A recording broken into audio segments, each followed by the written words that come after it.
What'd you guys eat today?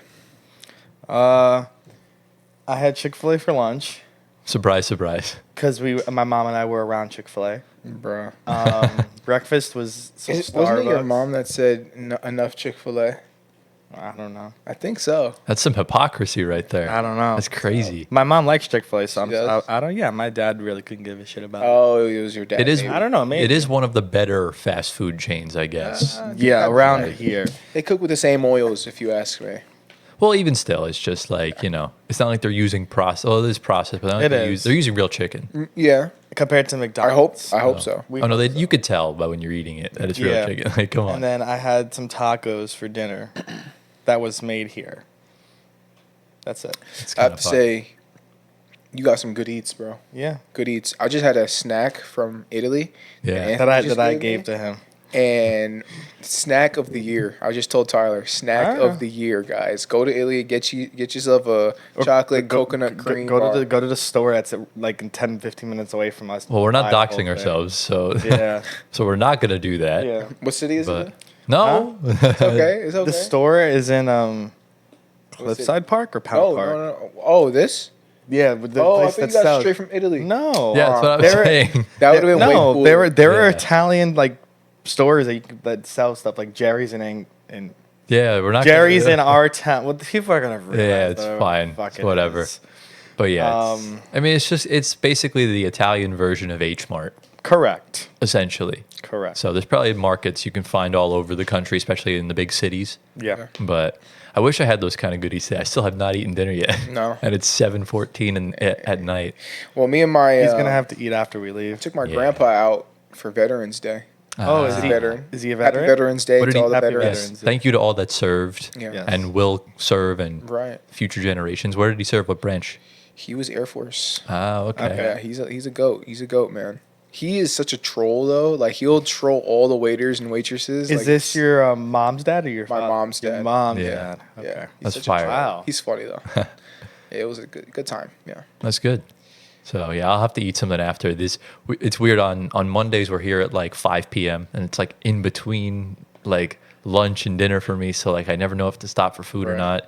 We record shorts at like 7ish, so that's when I usually stop. Yeah. So it's usually at the right time, but it kind of is what it is. But yeah, we're kind of chilling today, so I guess we'll just kind of roll right into things. What's going on, everyone? Welcome to episode number 31 of the Floor Spacer Podcast. Tyler Schwartz, Anthony Cavino, and Giovanni Squiteri coming at you from the studio once again. Lads, how are we doing? We're doing all right. We good. Yeah. Hanging in. Just I'm tired of watching all my sports teams suck now that baseball's over. Real. So but football is still enjoyable. But just every team, actually soccer is enjoyable too. Soccer, I'm finding a lot But, more I'm not really enjoying I haven't really enjoyed the NFL in a good 6-7 years. Well, you're a Jets fan. Even still, I just don't like football as much as I used Just to. watch the 49ers. You'll come back to it. No, just turn on Red Zone and you'll be fine. I don't have Red Zone. I have to give him my login. then. I use his Paramount Plus. Yeah, for soccer. Yeah. Yeah. Yeah, Red Zone. Like, of course, I have to put the Giants on for 3 hours that are miserable. Why would you want to do that to yourself? Like, I haven't watched the Jets in a good month. Because he's a real one. I'm a real fan. Exactly. Yeah, I I'm a real Jets fan, but like, I also am a real mental health advocate for myself. Oh, I So- agree. I agree, but I find joy out of it because of how bad they are. So it's kind of a fun laugh because I want them to tank to get number 1 overall to get Cam Ward. Oh, you're right, because there's no Wait, who's that running back who's like really good? Ashton Janty. from He's Boise State, right? insane. Yeah, He's projected to go top 10. bro, he's tearing up the Smurf curve. I love that guy. The funny thing is I think the Cowboys are going to go for him because it just makes sense. It does. He's the next era of Zeke. Stephen A. Oh, he's like Marshawn Lynch. He runs exactly how. Yeah. Marshawn Yeah, Stephen A. Today on First Take brought up the idea of because Dak's out for the season, he's like they need to tank and draft Shador number 1, and then bring Dion with him, which is the Okay. most Cowboys thing you could ever do because Dion's a legend for the Cowboys. Oh, of I thought he was course. talking about for the Giants. No, Yeah. Cowboys. So fire Mike McCarthy. Dak just you trade his ass somewhere, and then you bring Shador in and I'm not Dion. sure. I don't like that. I don't like the vibes of I don't Colorado. think Shador is that good. I don't think so either. If I'm being You know who's good? Cam Ward. That's who I want for the Giants. The Miami quarterback. Ward. The Miami. I think quarterback. even if you don't get number 1, he'll still fall to you somewhere in the top 6. Yeah, he's having, I guess, a really good year from a transfer standpoint because he didn't play at Miami last year. Right. And Like Quinn Ewers from Texas, I don't like him. There's not a lot of Carson Beck, not a lot of good quarterbacks besides Shedeur and I guess Cam. I'm not as big a fan as what college football's done over the past few years, because what really sucks is that the playoff expanded, and this meant that everyone moved to Power 5 conferences. I am excited because this is the first year that the 12-team playoff is. Yeah, it's good, but at the same time, it's just the same schools are going to get the nod from the committee. Boise State will be in that because they're top 10 right now. Hopefully. Yeah, because of that running back. Yes, and because their quarterback is good. All right. But I don't know much besides the running back. But I was like, wait, is this the year the 12-team playoff is coming in? It is the first I was year. confused, and I thought I was like, oh, it is. And it's going to get ruined because the Big Ten and SEC are trying to get automatic spots in the next, however many. But college football is corrupt. We all know this. It's insanely biased towards the SEC and towards Alabama. Compared to college basketball. Oh, absolutely. Alabama could go 0-14 and they would still get into the playoff for whatever reason. Well, Alabama is the second ranked team in college basketball this year. Well, yeah, basketball's different. Basketball, the committee's hard-nosed with it. So we'll have to see going forward. But college basketball started up. I saw that Duke team that's looking good. Cooper Flagg looks insane. Yeah, he does. Looks insane. They have 3 guys that are top 15 recruits that are really good.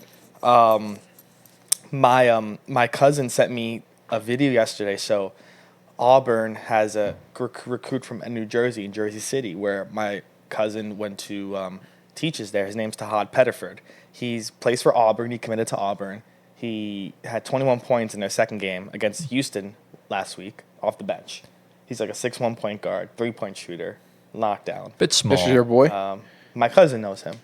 No, you know him. I guess so. By association. Yeah. But You can find him. His name's Tahad Pettiford. Get him on the pod, He went to bro. Jersey City, Hudson Catholic, Get him on the where pod. Danny Rodriguez went to. Get him on the pod. He went to FDU. But he had offers from Duke, Kansas, Seton Hall, Rutgers, Miami. He's got a bigger role at Auburn, so it makes sense. Exactly.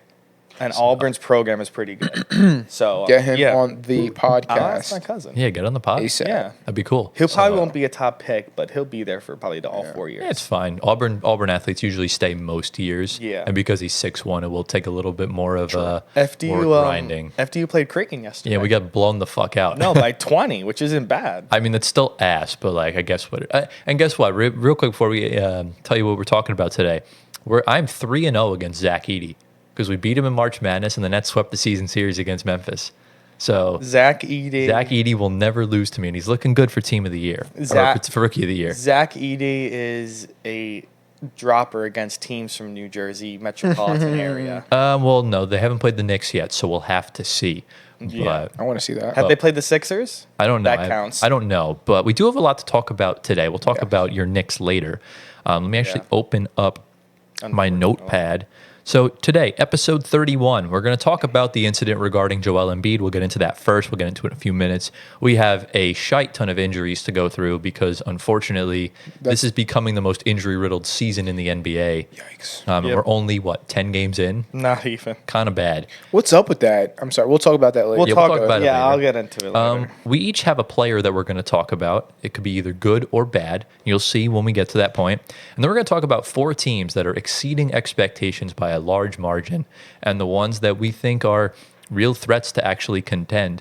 And then it's Gio's turn for Shower Thoughts. This is a revamped edition of Shower Thoughts. We've got something new for y'all. So exciting times for it. So if you guys are on YouTube, be sure to like the video, subscribe to the channel. We're closing in on 4K. Hit the bell, that way you don't miss an upload. If you're on Spotify audio platforms, 5-star rating, follow us on there, follow us on our socials, get Gio to 1 million Twitter followers. And I think that's all the housekeeping out of the way. Lads, you ready to get into it? Let's go. Let's do it. All right, into the first story, the first segment. I'm not going to lie, guys. We forgot to talk about this last week. So better late than never, I guess. But we're going to talk about the incident surrounding Philadelphia 76ers center Joel Embiid. Now, I'll let Antoine explain everything in depth, but in its full simplicity, a reporter by the name of Marcus Hayes wrote an article that Embiid did not like.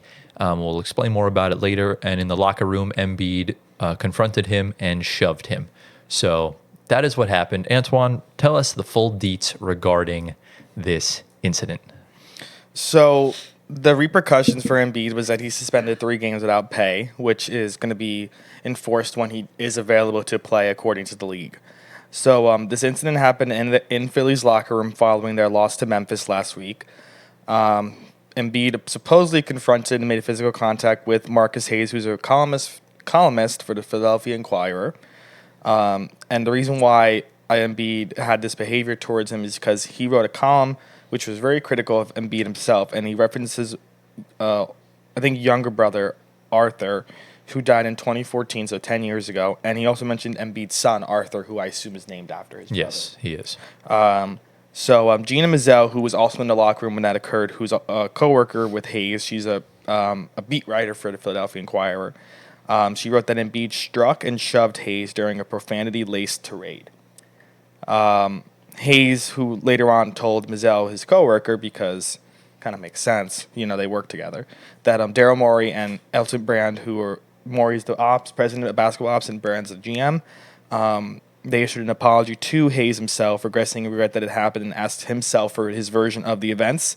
And they later both agreed that Embiid's actions were unacceptable themselves. Yeah. Like I said, Embiid's suspension will begin the next game he is available to play, whether that's off the bench or start, or when the Sixers make him available on their just roster in general. Oh, so they haven't counted the suspension yet? No, because I've been seeing reports that he's going to be able to play on Tuesday in the in-season tournament against the Knicks. Oh, I don't know what that entitles. We'll see. Maybe if the league says he can play that day, then we'll figure it out. From the article I read, that the league said that the next game he is available to play, it's going to start from then. That's what should happen, because he's already injured right now, so Correct. he's not available to begin. It shouldn't. That'll stack. be weird, because if he's not playing 3 games consecutive in a row, it's going to be 1, and then if he doesn't play the next back-to-back, he's going to sit out and then play. Right. And we'll see how it goes, but it's 3 games nonetheless. Yeah. wow. So, do you think the suspension was warranted, Gio? Yeah. I mean, I get it. It's tough when a journalist or a columnist, whatever, they're writing stories about you, and it could get very, very negative very easily, because that's what pulls the views, that's what draws people's attention. So yeah, I mean, I understand the emotion for Embiid, but when it comes to putting your hands on another person, that crosses a line, obviously, and so absolutely, the suspension is warranted. But I want to see a little bit less negativity coming from the journalists as well. So I'll push back a little bit on that, because the negativity for anyone is going to happen. It's the media. I think the way Marcus Hayes did it, because Marcus Hayes was wrong on many accounts. I've never been a whole fan of the leave a legacy bullshit, in the sense of, you're setting a bad example for your son and asking if your brother would be proud of you when he died in a car accident when Embiid first got to the United States. To me, that just seems like a low blow, especially when you bring the family into it. Like, the family has nothing to do with it. Bless you. Thank you. Say bless you in the comments. But yeah, I've never been a fan of the whole leave a legacy thing, because it just creates a bad vibe. It's fine to be critical, right? Some players like Embiid has deserved a ton of criticism over his career for what he's done on the court. Wait, can I get one thing clear? Yeah. What exactly was the low blow? He said, "Do you really think your brother would be proud of you?" Wow. Yeah. Wow. So in my opinion, I think the push was fully warranted. He didn't throw a punch. He didn't kick him. I think the push was totally warranted from Embiid. But unfortunately for Adam Silver, as warranted as the punch was, you need to set a precedent that you still can't do that, because if he doesn't get suspended, then the next time a reporter writes something negative, a player's going to think it's okay to retaliate of that nature. Right. So I understand both sides of it. But Marcus Hayes was 100% wrong. He should know better, because it takes a lot of work and years to be a columnist, and you can't really fumble that opportunity like that. I don't know if he faced any repercussions from his company or not, but he should, yeah. But that's a step too far, and his brother died, right? Yeah. Yeah. Wow. The thing that, because I went to journalism school, and this is talked about all the time. There are 4 basic rights as a journalist. One thing is seek truth and report it. Second thing is to minimize harm, which obviously in this case, Hayes does not minimize any harm. Mm-hmm. So He minimizing actually adds to it. correct. He's so, inciting more harm. and then the third, the second one to minimize harm is the most important one because you want to keep your subject and your story kind of in a way where you're talking about them, but you're not harming yourself, your article, by putting in negative things like Hayes, for example, here. So obviously he did not follow that guideline for minimizing harm at all. Yeah, it almost seems like he was trying and intentionally trying to get under Embiid's skin. Correct. Yeah. And that's what certain outlets will do that, like the Philadelphia Inquirer. I don't know much about them, but I'm sure they're very well known. Stephen A. Smith used to work for the Philadelphia Inquirer. Yes. So they're like one of the main. They're like one of the main. Yeah. They're like NJ.com, essentially. Yeah. Like on the same status. They kind of, if you want to know the ins and outs of anything currently going on in Philadelphia, that's where you go. Right. And it's what's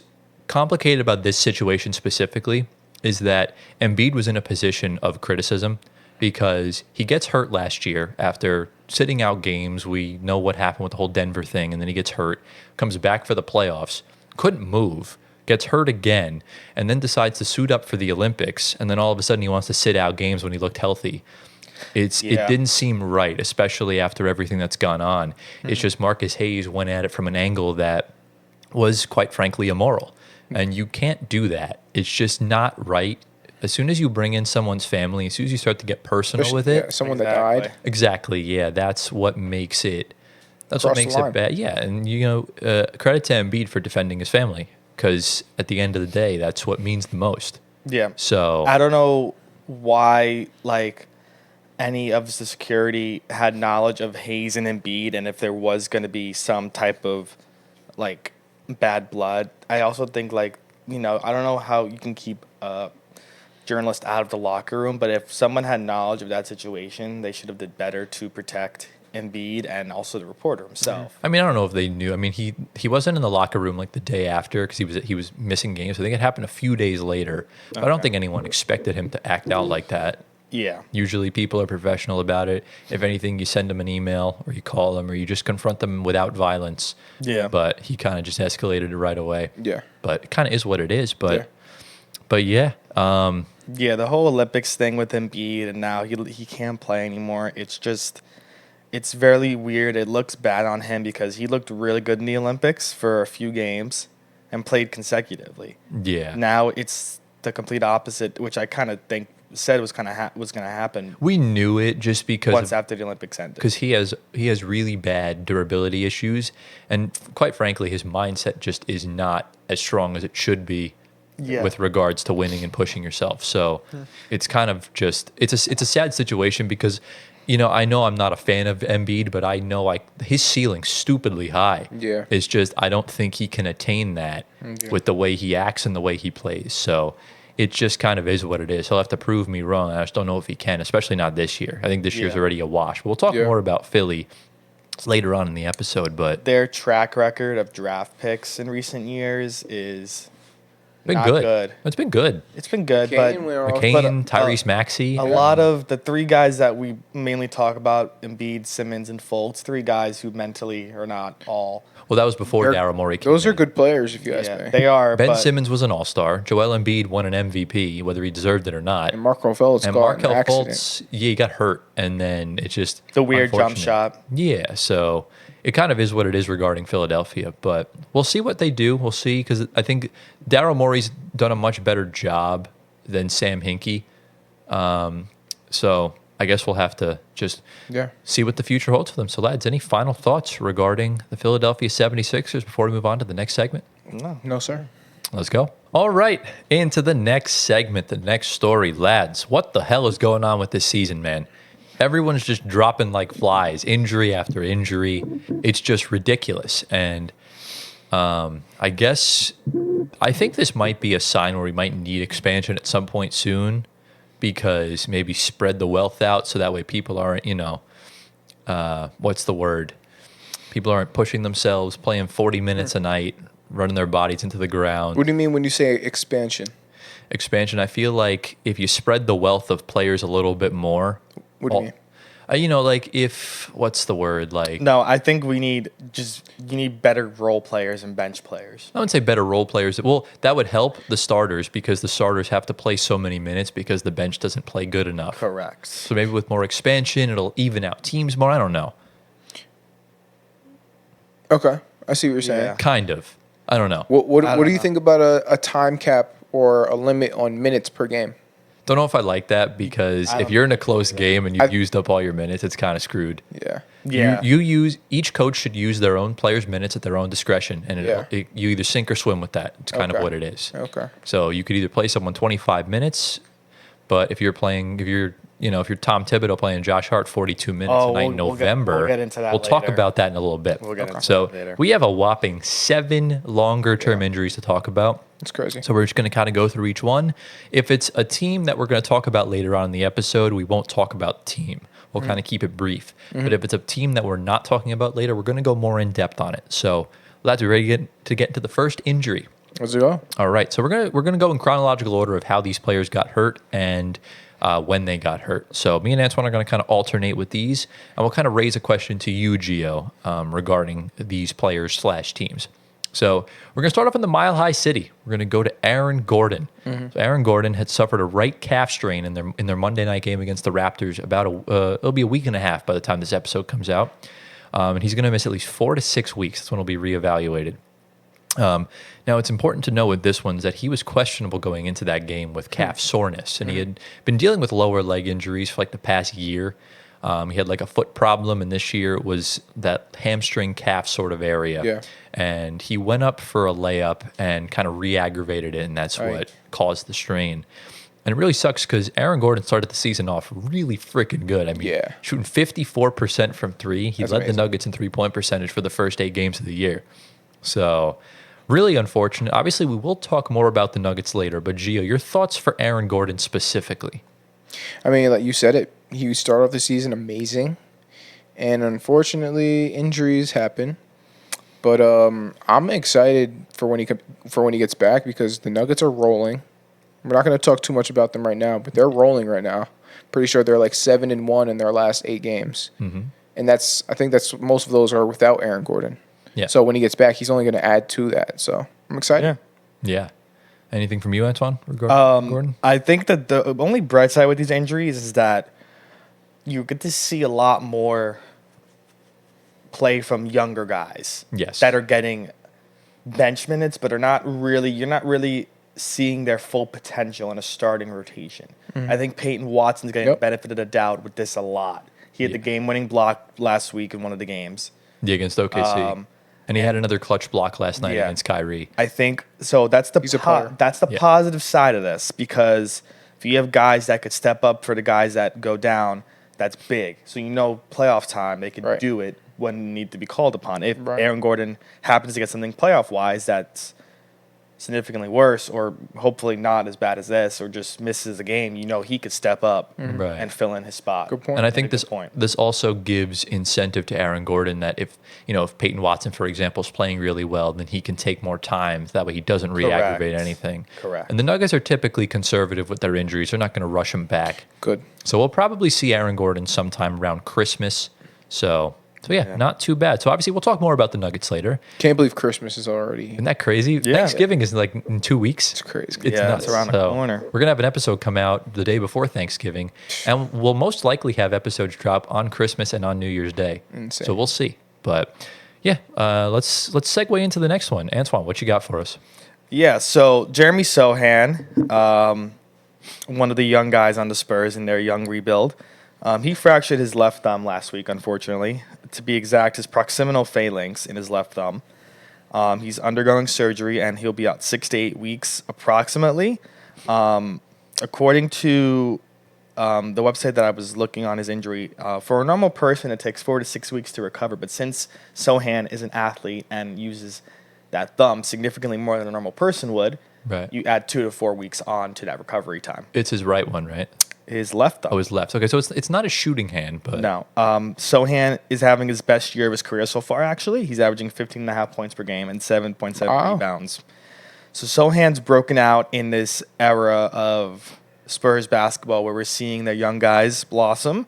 They just got back Devin Vassell recently, who was out for the first 10 games, but he's on a minutes restriction, and he had a really good first game actually off the bench. Yeah, he's playing with. But you lose a really good cornerstone guy for presumably 2 months. I know their bench is kind of iffy. I don't know who fills in for him in the rotation. Probably Vassell, interestingly, once he gets that full bench. They play different positions. So he's playing like the 4. You said who? Johnson. Johnson who? Keldon Johnson. Yeah. Keldon Johnson. Could be him. Yeah. It really depends because this Spurs team is a lot different than it was last year. Yeah. And they aren't really that good to begin with anyways. Collins. He's back Zach up 5. Collins? Zach Collins. He's back up 5. I know Oh, he's that. very I know fun. they put Stephon Castle in starting lineups now. So I think they moved CP3 to the 2 guard, or they No way. moved they put Stephon to the 2 guard, Chris Yeah. Paul to first, and then you have Wemby, Yeah. Keldon Yeah. Johnson, and then I guess Vassell. No, there's some Harrison Harrison Barnes. Barnes, Harrison Barnes. So my guess is Keldon be Johnson probably steps in as Yeah. that backup 4. Oh no, Julian Champagny. Champagne's been starting. Champagny. Champagne's been starting too. He's really good. Yeah. But yeah, this sucks, man. I mean, we saw last year when Pop put Sochan at the point guard. That's when you know they were tanking again. Yeah. Because it just didn't work. He's a point forward, but he's not like a primary ball handler for Yeah. the entirety of a game. It's like an Aaron Gordon type. Right, but he lost so much confidence because he wasn't shooting well. He was turning the ball over like crazy, and it was just good a bad experience for him. It was good experience, but like he was all over the trade block. I mean, it was bad. It was a Yeah. disastrous season. And this year, I mean, he's bounced back because he gets to play the 4 without having to dribble the ball up. That's his Exactly. position. Yes, and especially when you have Chris Paul as your point guard, you realize how much easier that makes life. Like, do you realize how good DeAndre Ayton, Mikal Bridges, Cam Johnson, Jay Crowder, you realize how good all of them were when Chris Paul was their point This guard? is true.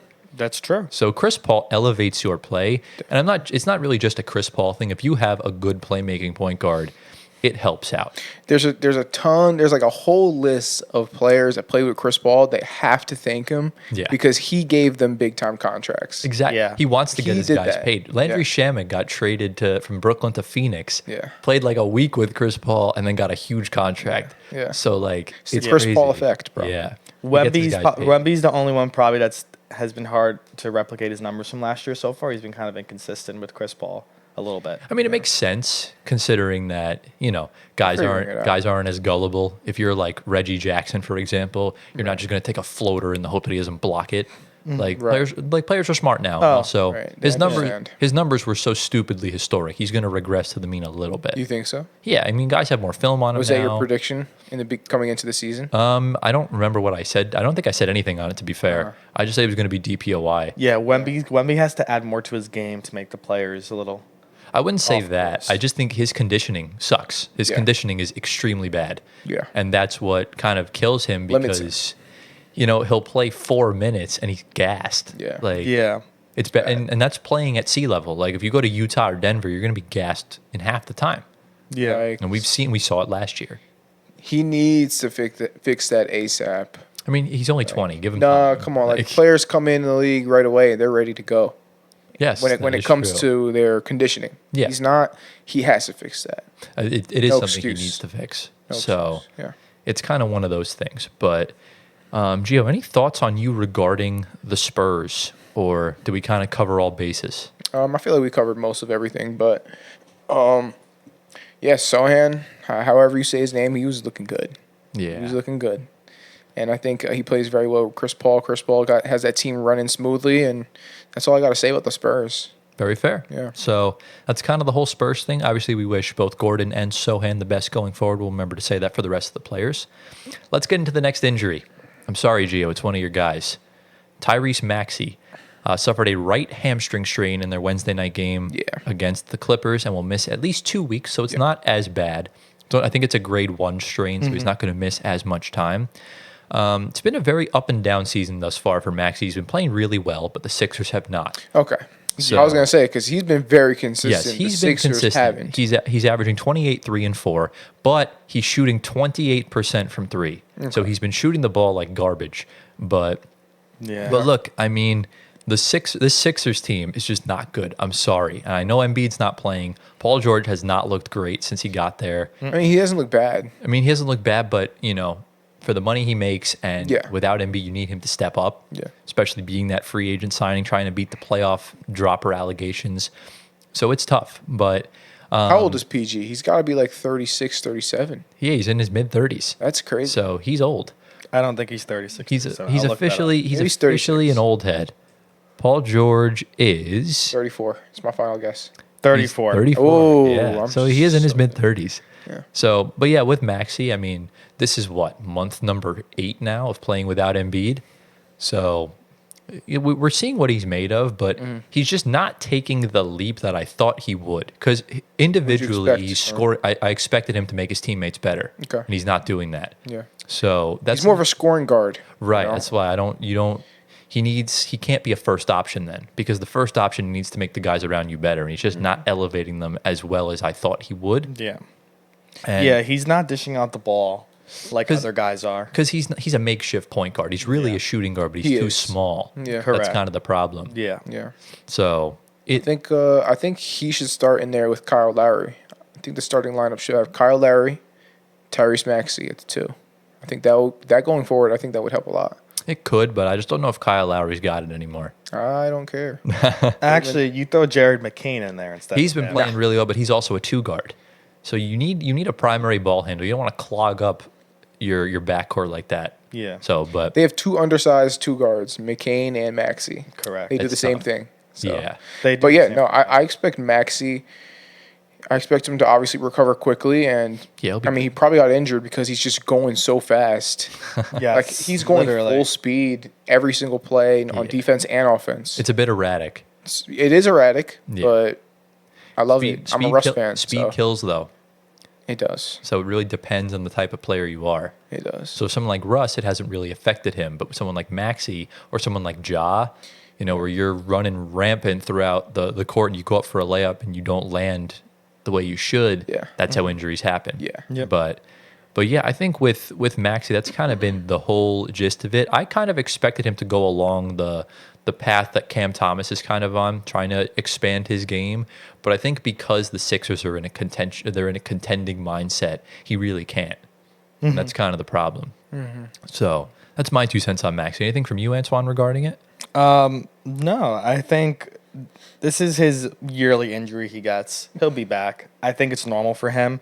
Yeah. It's concerning, of course, because when it matters most, come playoff time, if this becomes an issue again, then you have a team that's going to crash out of the playoffs fairly early.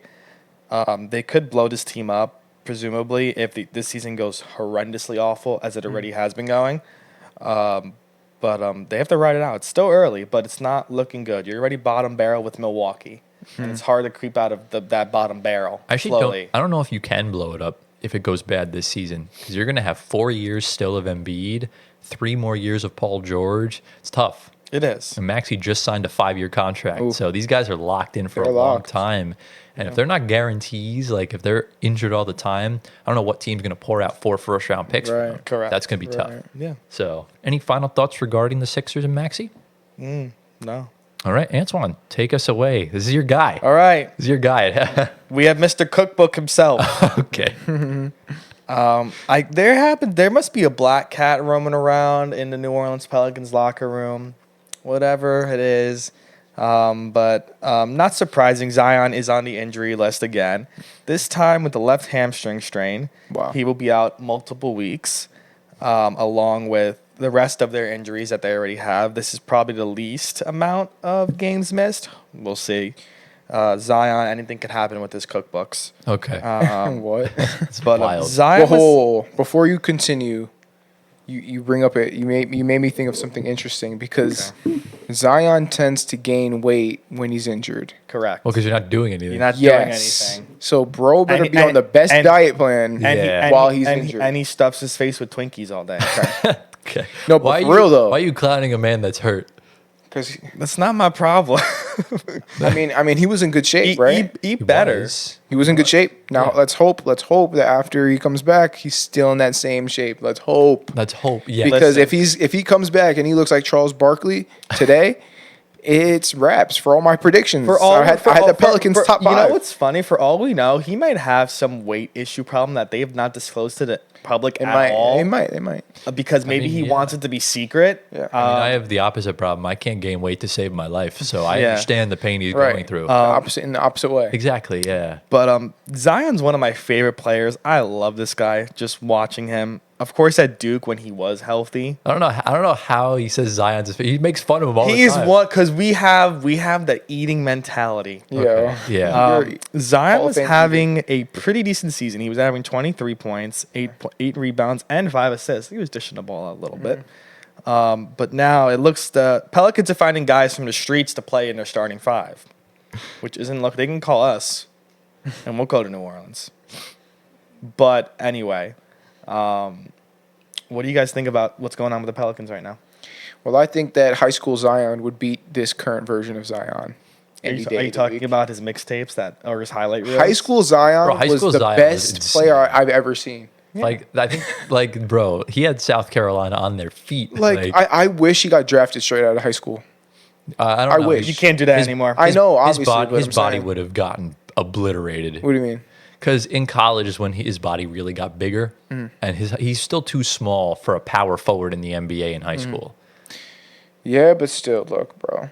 In high school, in his senior year, he started getting a little bit more muscle, but he still was at that lean muscle. I will and agree. he was sprinting fast as hell. His freshman jumping out the his gym. freshman year at Duke, he looked really massive, and he still looks massive. But compared to the college basketball players, it was a significant difference. Yeah. This guy driving on you, Yeah. and he broke his shoe in one of his games. He blew out a few tires in his college, and even in the NBA too. That's crazy. But for me, it's not necessarily Zion because I just feel bad for bro because when he's healthy, he's so good. Yeah. But he just can't stay healthy. Well, I feel like this injury is no big deal at all because this is what happens. I don't know if you guys are attuned to this, but this is what happens in the beginning of the NBA season. A lot of players, a lot of hamstring injuries, and that's because players are out of shape. They're just starting to get back into the flow of the NBA season. There's games every day or every other day, so it's tough. So that's just all that is. On the bright side, he has a perfect fallback option with the Food Network. Okay. But which I endorse. But outside of Zion, this is a massive Pelicans issue. Yeah. I mean, what's going on? They have 6 guys out with injury. They're getting Trey Murphy back tonight, which I guess is good, but you already are without Herb Jones. You were playing him with the 5 to begin with. That's already a red flag. CJ McCollum's out for God knows how long. DeJounte Murray's back in December. This is bad. Even Jordan Hawkins just got hurt the other day, too. Scary. This team is falling apart. Hence why I could not put them in the playoffs for that very reason alone. Nobody could have predicted this. No, we never could have predicted this. I literally said this in the predictions episode that I can't trust this team's durability. They get hurt every year, every single person that's starting lineup. You said that? Yes. Yeah, you're the GOAT. That is the one thing I knew from the beginning. All right, fine. But, yeah, this team can't stay healthy. It's a massive issue. So... Any final thoughts regarding the New Orleans Pelicans? We're moving on to the next injury. Next. No, All right, no. let's go to a Nets legend. Nets legend Kevin Durant will miss the next the next at least 2 weeks with a left calf strain that he suffered against the Mavs. Now this is the other leg. It was his right Achilles that he tore, but it was, I believe, the left calf that he strained in the playoffs before tearing the right Achilles, if I'm not mistaken. So yes, this is also the same calf strain during the Olympics that kept him out in the first game. Yeah. Scary. So, yeah, I mean, he was off to a really good start. MVP candidate. MVP candidate. But we will talk about the Suns later. We're not going to get into it right now. But KD's playing really well, averaging 28, 7, and 3, shooting 48% from behind the arc. Just really good. 42.9. I round up. I don't. You said 48? 43. 43. Ah, Yeah. fair enough. If I said 48, I meant 43. That's his best since the COVID season. Yeah, when there's no fans and no distractions. Yeah. But yeah, Gio, your thoughts on just Kevin Durant? We'll keep KD brief. Any lower leg injury for Kevin Durant is scary because of, his history with that. But, I hope he takes care of this. And that's all I got to say about KD. Other than that, he's having a great season. Yeah. And I hope he can continue that being in the MVP conversation at his age is absolutely a big achievement. So Insane. 37. Yeah. It's nuts. Yeah. My only thing with KD, I'll say, is that I'm worried about the length because the 3 years he played in Brooklyn, he got hurt 3 different times. He was only supposed to be out for like 3 weeks, and it took 2 months to get back from 2 of them. Yeah. So it's a problem. Yeah. And That's the thing about KD, man. Even when he was on the Thunder in his young days, you always saw him in his suits on the sideline like AD, just clapping for Russ, like, you know what I mean? Like, I don't think he was clapping for us. yeah, he was as his teammate. He was cheering on his teammates on the sideline because he was injured. He has a long history with injuries, like mini ones. Yeah, of Nothing course. crazy. yeah. But yeah, any final thoughts regarding KD? This one was quite simple because we'll talk Yeah. about KD a lot more later on in the episode. Mm-hmm. Antoine, get into the penultimate injury. This is another team that has the injury bug right now, unfortunately. The Pacers, specifically Andrew Nembhard, he has left knee soreness or tendonitis, as they worded it. He'll miss multiple weeks, along with, I think, Aaron Nesmith as well, who just had an injury. Also, forgot to add on Isaiah Jackson and James Wiseman, who will be out the remainder of the season. So, another team that's dropping like flies, I guess. But they'll have their guys back fairly quicker. Yeah. Quicker than the Pelicans. And for them, it doesn't really hurt them because they have depth that goes deep as the Marianas Trench. Yeah. Because they have Benedict Mathurin, who is looking phenomenal right now. Yes. And Insane. He's a good player. Ben Shepherd is stepping in, which is good. I think he needs more time, more minutes, because he's a good role guy that could come down the line. TJ, I think, is kind of day-to-day with an injury as well, but he'll be okay. Are we going to talk about the Pacers later? We're not. No, so this is we're the not. time to talk about Indiana. Yeah. I'm just going to go out and say this has nothing to do with what's his name? Andrew Nembhard. Yeah, but Tyrese Halliburton is not that guy. Bro, he literally popped off last night. Only against the Knicks when it matters to him. I mean, Everything else does not matter He dropped to a him. donut the first time against the Knicks, so it's a drastic improvement Yeah, since. but he's What did having. he do? He's What did he score last He had night? 35 35 and 14. 9 of 11 from 3. Yeah. And he also the Garden. He's been playing through an injury to start the season. How do you know? Because, bro, did you not see him on the bench last night? He was in agony. Was he? Yeah. What Yeah. what injury is it?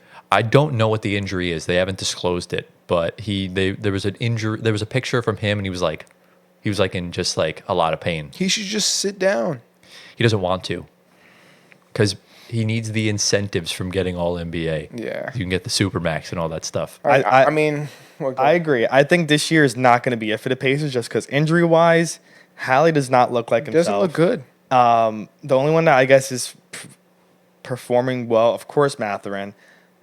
What's Spicy P doing? I think He's still doing great. pretty good. Spicy P is doing really The good. one thing I did say at the beginning of the season is that Pascal Siakam is the most underrated player in the NBA.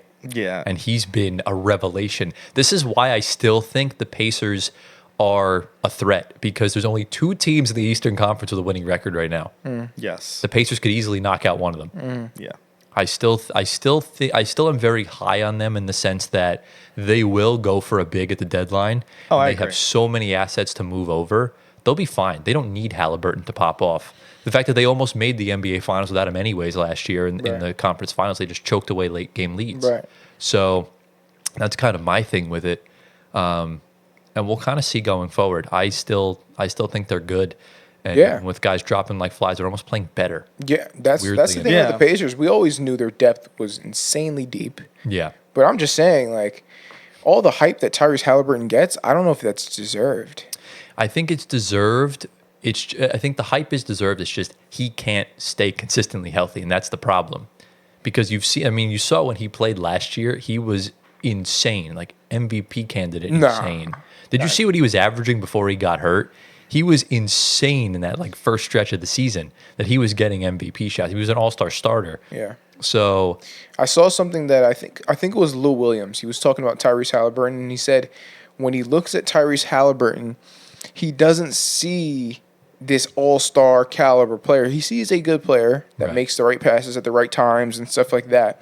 But he doesn't see this all-star caliber player, and he started getting into it. He was saying he doesn't have a bag. He has no bag. All he does is move around screens, run around on the court, like crab dribble. Like he has no bag. If you really watch him play, Yeah, he doesn't have much of a bag, but you don't need that.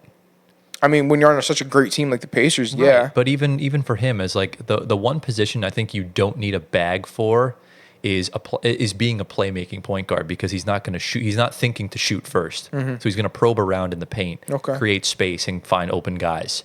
Okay. So I think that's important for him specifically. He's just like, we talk about this with Jokic all the time. He's just not your typical stereotype of a star. Even CP has a bag though. Right, but again, CP is a much different playmaker than Tyrese Halliburton. Tyrese Halliburton reminds me more of a Ben Simmons type playmaker, where essentially there is no flashy moves, where it's just kind of probing around. You're either gonna make a layup, or you might take a three from time to time, or you just find the open guy. Yeah, and that's kind of what I see. I think his best asset, Tyrese's, is probably his motor, because he can run it for days. Exactly. His motor is insane. It's ridiculous. And then also his vision, for sure. His vision. Those are his ridiculous. best assets. So I do think Tyrese Halliburton is a star in the league.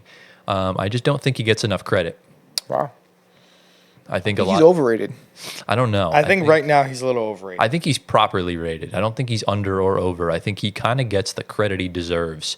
But I think a lot of the injuries and a lot of the bad games overshadow the good games he has. And that's I need to see more consistency from him against For sure. teams that are barrel and barrel. Right. He's dropping donuts on. And I'm going to Nembhard's. Oh, wait, were you going to say? No, you continue, yeah. No, I was going to say, going back to Nembhard's injury, which is what we were supposed to be talking about. I completely can relate with bro, because for the past 3 years now, I have the same exact issue. It's not even acute anymore. It's pretty much like a chronic issue. I don't want to say that, but that's kind of what it is. It is different. They wound up diagnosing him with a knee sprain. Okay. So I thought it was tendonitis. It was. He was a late scratch in their game on Friday. Okay. So. Yeah. Okay. Well, speedy recovery to him. Yeah. Yeah. He'll be back. He'll be good. But I'm never like I don't like to change up. So I'm never selling my Pacer stock this year. I'm going to keep it as high as I can. I'm going to make it prevalent. I like that it. I still believe in this team. Stand on business, bro. Standing on business. Let's go. I this time I will know from the beginning if they do make the NBA Finals, so we'll have to see. Mm-hmm. But and I'm standing on Pelicans business too. Top 5 in the West. Let's get it. I'm standing on my Phoenix. Okay, well, we'll talk more about Phoenix later. I'm standing on that. I respect it, bro. Let's get into the final injury. Yes. This one's a heartbreaker. This is the worst one. Chet Holmgren, in their game against Golden State last night at the time of recording, will be on Sunday. For those that are watching this episode on Wednesday, suffered a right iliac hip fracture. Yeah, that's really bad. Also known as a. You want to go back? Go ahead. Well, it's part of the hip pelvis area. It's a pelvic fracture. Yeah. Same so Andrew Wiggins went up for dunk layup. Holmgren contested, went vertical, landed completely on his right side, landed flat on his hip, had to be helped off the floor, could not even put any pressure on the right foot. It was bad. So Chet Holmgren's in the hospital right now. Don't know if he needs surgery or not. They haven't disclosed it, but he will miss at least 8 to 10 weeks. So really just a brutal blow to the Thunder, who's already without Jalen Williams and Isaiah Hartenstein. So the big men depth is slowly dwindling. I think Ousmane Dieng's going to have to fill in now at the 5. Yes. But look, I mean, Chet Holmgren started off the season so good, averaging 16, 18, and 2 with 2.5 blocks. Just really, really sad and really, really unfortunate. We wish Chet the best. Wow. Anything for y'all to say regarding Chet and the Thunder? This is brutal injury. This is one of my favorite players of all time right now. Just because I like Chet. At Gonzaga, I was a big fan of his. With him, Chill out, bro. with the thing with him and Wemby and Kristaps, and that's it. You can even throw KD in there. And Katie, every time they fall on their hip is a massive issue because they have no muscle or fat around that hip because of how skinny they are. So you're landing directly on bone, which I'm assuming what happened to Chet. He landed directly right on that bone. Well, his also was a hard fall, so I think even Zion probably would have suffered the same thing. It was a nasty landing. But the thing, Even but for Chet, I think with him being because his mass is not so massive. His bones are a little more. Yeah, I mean, Prominent, obviously, you're sticking more out. the skinnier you are, the more susceptible Yeah. to those kind of injuries. What was that? All right, I would argue that since What? Chet is so skinny and so light, so feathery, that when he lands, it's like an elegant feather landing on the. Well, from Oh like, no, from like I two, think And meanwhile, Zion's like a bowling ball. Boom. yeah, but from like 2 feet. But I think when he jumped, he literally fell horizontal and he was like 8 feet in the Okay, air. yeah. It was a nasty landing. Why are we Like doing this at the same time? I don't Sorry. know. it's weird, but, But yeah, I don't know. Chet right now looks a lot more injury prone compared to Wemby because we haven't seen a Wemby injury yet. I mean, Wemby takes really good care of his body. Yeah. Chet, let me preface this. Chet is not injury prone. No. The 2 injuries that he suffered since getting to the NBA are so rare and so freaky and so unfortunate that it's just That's it's true. crazy. He ruptured his Liz Frank in the Drew League. Yeah. And then like no like I don't think anyone in NBA history has ever fractured their iliac hip or like whatever Yeah, they I don't call it. think It's pelvis. it's such a rare injury. Yeah. In a not just in general. No, like barely anyone goes through this. Yeah. So Older people do. They tend to fall down and Yeah. that's true. Yeah. their hips. But for athletes, like Yeah, this is for just, athlete, you don't see this. it's unheard of, yeah. Yeah. Both of Chet's injuries has been a freak accident. He played most of his games last year, anyways. So. Yeah, I mean, he took to social media the other night or last night. He's in good spirits, but he's mentally going through it because he's been through this process before. Oh yeah. So Dang, I think feel for him. yeah. Yeah. Right now they're thin on their big men. I think this will definitely drop them a little bit in the West until they both sure. come back. we'll have to see. Thunder are playing really good basketball. Yeah. But who's gonna rebound? I mean, the Thunder got the one Bernstein. seed. The Thunder got the 1 seed last year without rebounding, so I think they'll be fine. I don't think rebounding's like it's an issue for the playoffs. For right now, it doesn't really matter. And there's still, JaVale McGee's out there in free agency, Bismack Biyombo's out there just to at least tide them over. Yeah. For the time being, they could always make a trade. They have a gazillion picks to move around, so They'll be fine. They'll be fine. Valanciunas. They'll still be top 3 in the West easily. yeah, I Probably think one. comfortably. So, any final thoughts regarding Chet and the Thunder before we move on to the No. next segment? I don't want to talk about any more injuries next week because the NBA is looking like an NFL injury report right now. Yeah, it's Every looking week. nuts. So, on that note, let's move on. All right, into the next segment, lads. This is this is like a new kind of segment we're doing. We're gonna focus this specifically on a player that we think is quietly playing good or quietly playing ass.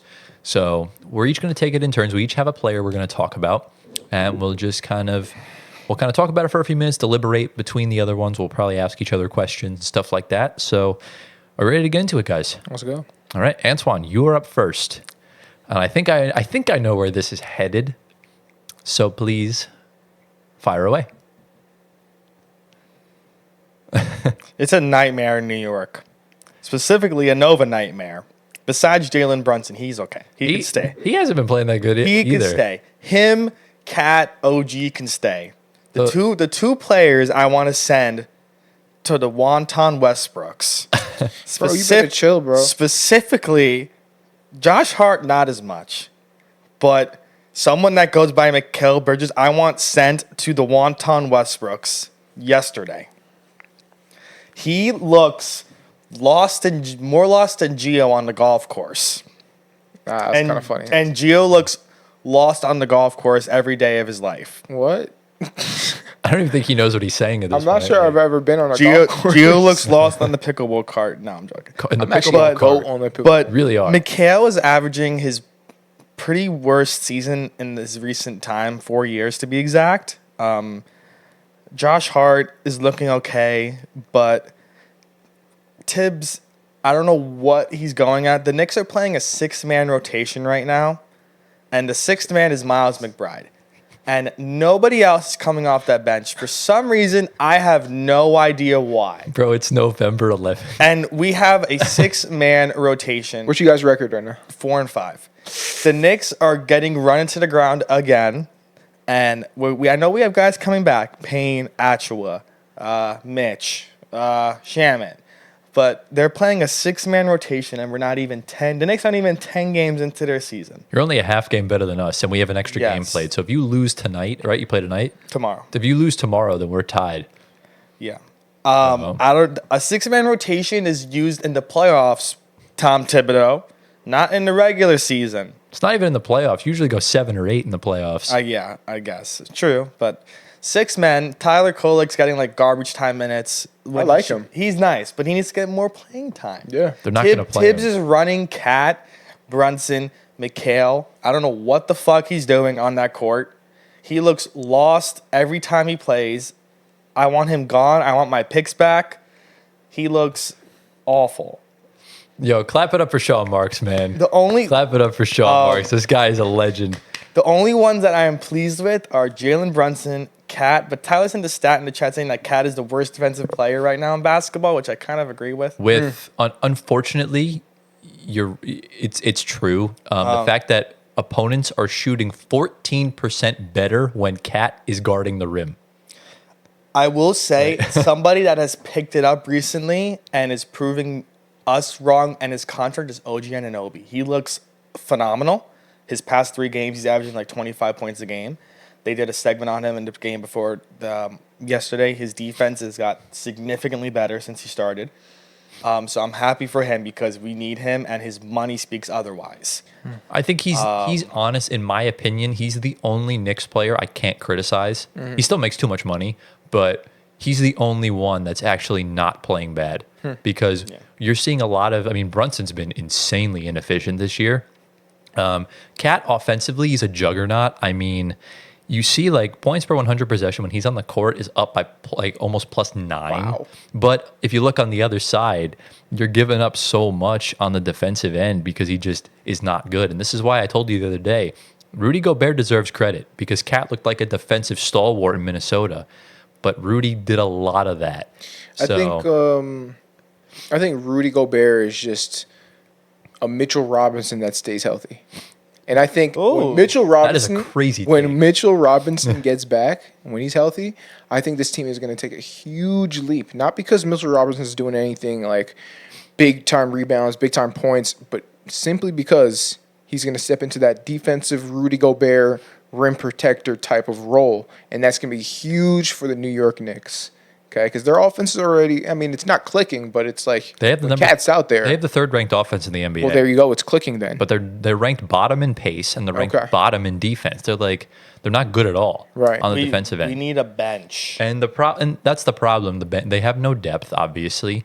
But with Cat and Mikal specifically, the whole defensive mindset you're getting is just terrible. It's not there. What's up with that? Mikal Bridges is just not a good defender. He's just not a good defender anymore. I'm still not convinced. I think he is, but he just is not locked in on defense no more. This is the second team he's been on now. I think Mikal has an inflated view of himself now, where it's like, oh, I'm an NBA star player now. I don't have to play defense. I think when you have 6 first-round picks attached to your name, it kind of bothers you a little bit. And he was also traded for Kevin Durant.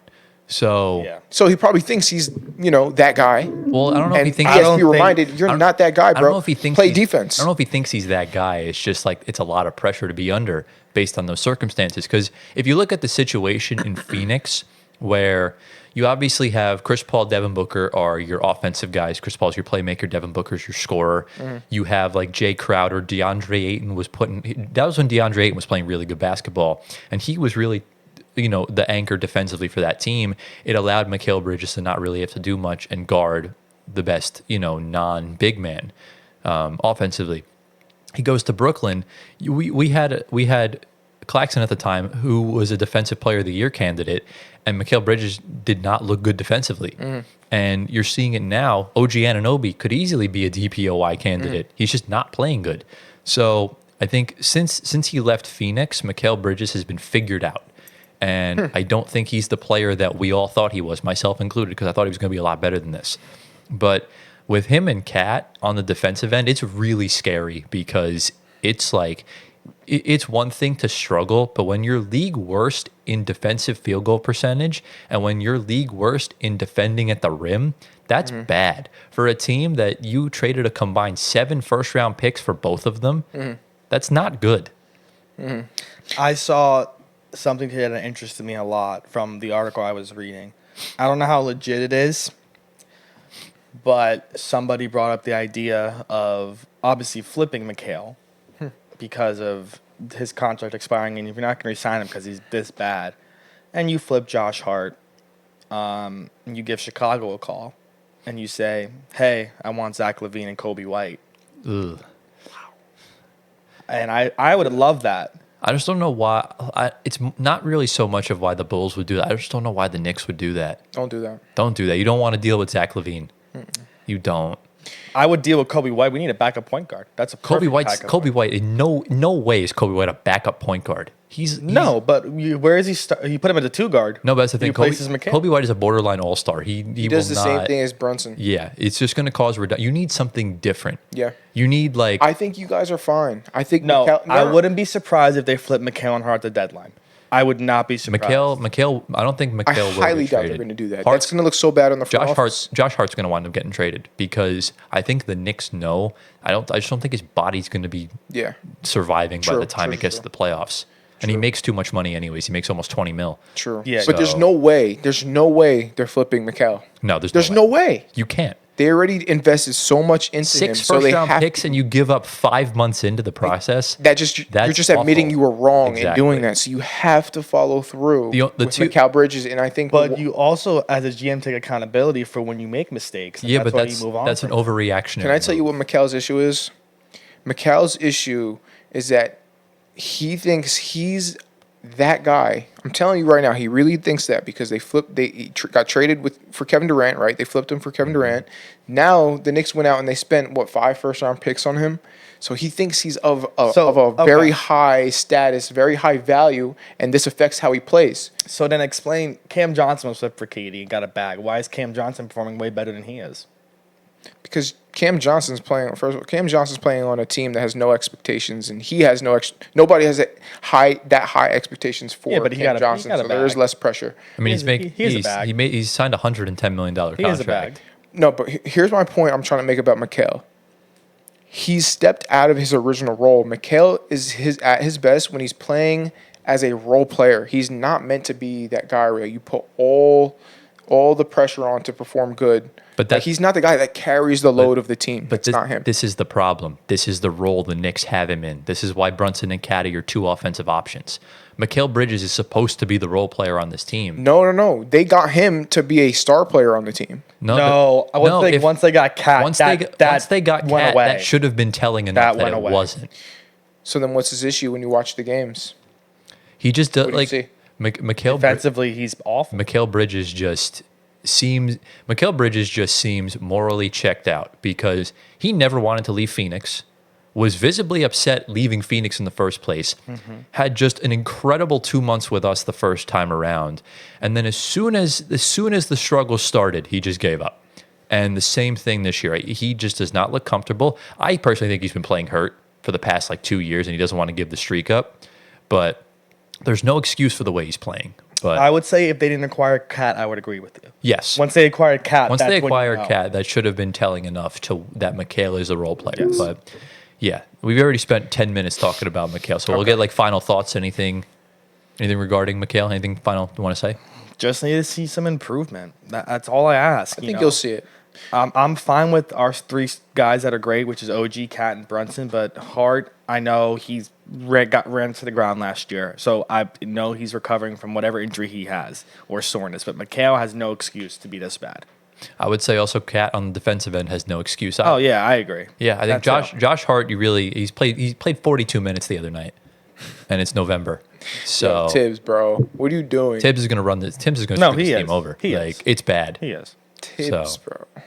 So But yeah, you have to blame the front office for putting the team that gave it to him with no depth. they should just ran the. He's just working what he's got. I don't know why he didn't just run it back with Randall. See how we fished. See how we. That's fit. what I was like. I don't understand why they did that. That's a combo. That's a combo for Leon Rose and Scott Perry, Yep. Steve Mills. So Anyways, I think when Mitch comes back, I think the Knicks you'll see an increase in much better defense, and then I don't even the know. record will They might show not that. even start him, to be honest with you. they should. Mitch. Mitch at center, Cat at power forward. Oh, so you move Hart to the bench? Yes. Yeah, which Yeah. gives him more time to rest. Right, but we'll see what they do. And Mitchell Robinson is way worse than Rudy Gobert, by the way. We'll see. We'll No, see if he improves. He's been Garbo, so we'll see. I'm telling you, you don't give Rudy enough credit. I don't. This is the but second team now. I'm a Rudy hater. This is the second Okay. team now where he's been an anchor defensively, and his power forward has been a cone since leaving.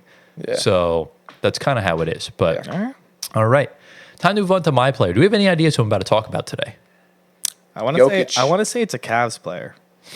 Jokic, you think it's a Cavs No, we're player? talking Nuggets later. Won't be. Yeah. Okay, so there's probably gonna be Donovan Mitchell, Garland, one of those. No, we're guys. talking Cavs later. It's not Cavs. Yeah. It's someone else. Cam No, Thomas. wait.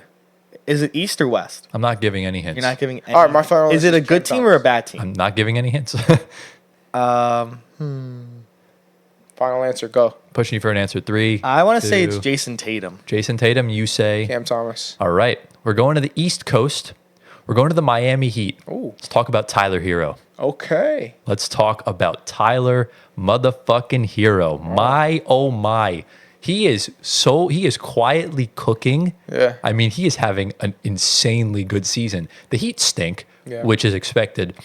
But, I mean, Tyler Herro this season is averaging 32 points, 5 rebounds, 5 assists, shooting 51% from the field, Wow. 45% from 3, Wow. and 82% from the line. Whoa. Outstanding. The buzz cut is doing it, I think. Wow. And we're seeing what Tyler Herro can do when healthy. I know a lot of trade rumors last year or 2 years ago where he would have gone the other way in a Dame trade, or if the Nets went out and got him for whoever we trade, if we traded Mikal Bridges there, if we traded Ben or whoever. So obviously this is a career high in points, field goal percentage, and 3-point percentage. And now that Jimmy Butler's going to miss some time, this is really a chance for Tyler Herro to really up his game. Show what you can do. And yeah, I mean, we're seeing this right now. Before Butler got hurt, he was averaging about 63 touches per game. I expect that to go up to at least 70 to 80, which I think could get him some more points. I think the points per game will probably stay around the same because 32 points is really hard to maintain throughout the year. But He's averaging 23.2. did I misspelled 32 to 23? Yeah, I was gonna say. Thank you for fact checking that. 'cause He's averaging 32 is 23. insane. 32, Yeah. he'd be leading the league past AD. 23.2. I think it may have been in the last few games. Maybe. Like yes. Past 3 yes. or 4 games. Past 3 or 4, probably. No, you know what I did? That's my fault. He's averaging 32 minutes a game. My fault. So yeah, my fault. yeah, So he's there we averaging go. 23, still a 23. career high. Yeah. For a guy that's been a role player his whole career. But yeah, I'm really enjoying the way Tyler Herro's playing. I mean, I haven't really watched much Heat basketball. Like, I don't what does it blame look you. like? it looks very janky. Okay. Very janky. I mean, What does that mean? it just looks very unorthodox because this team should be a playoff contender, but they're also kind of a lottery team at times where they just fall apart in the fourth quarter. I mean, they've choked away so many leads. They did it against Phoenix the other night. And look, I mean, you're getting like decent spot minutes. I mean, Bam's playing great.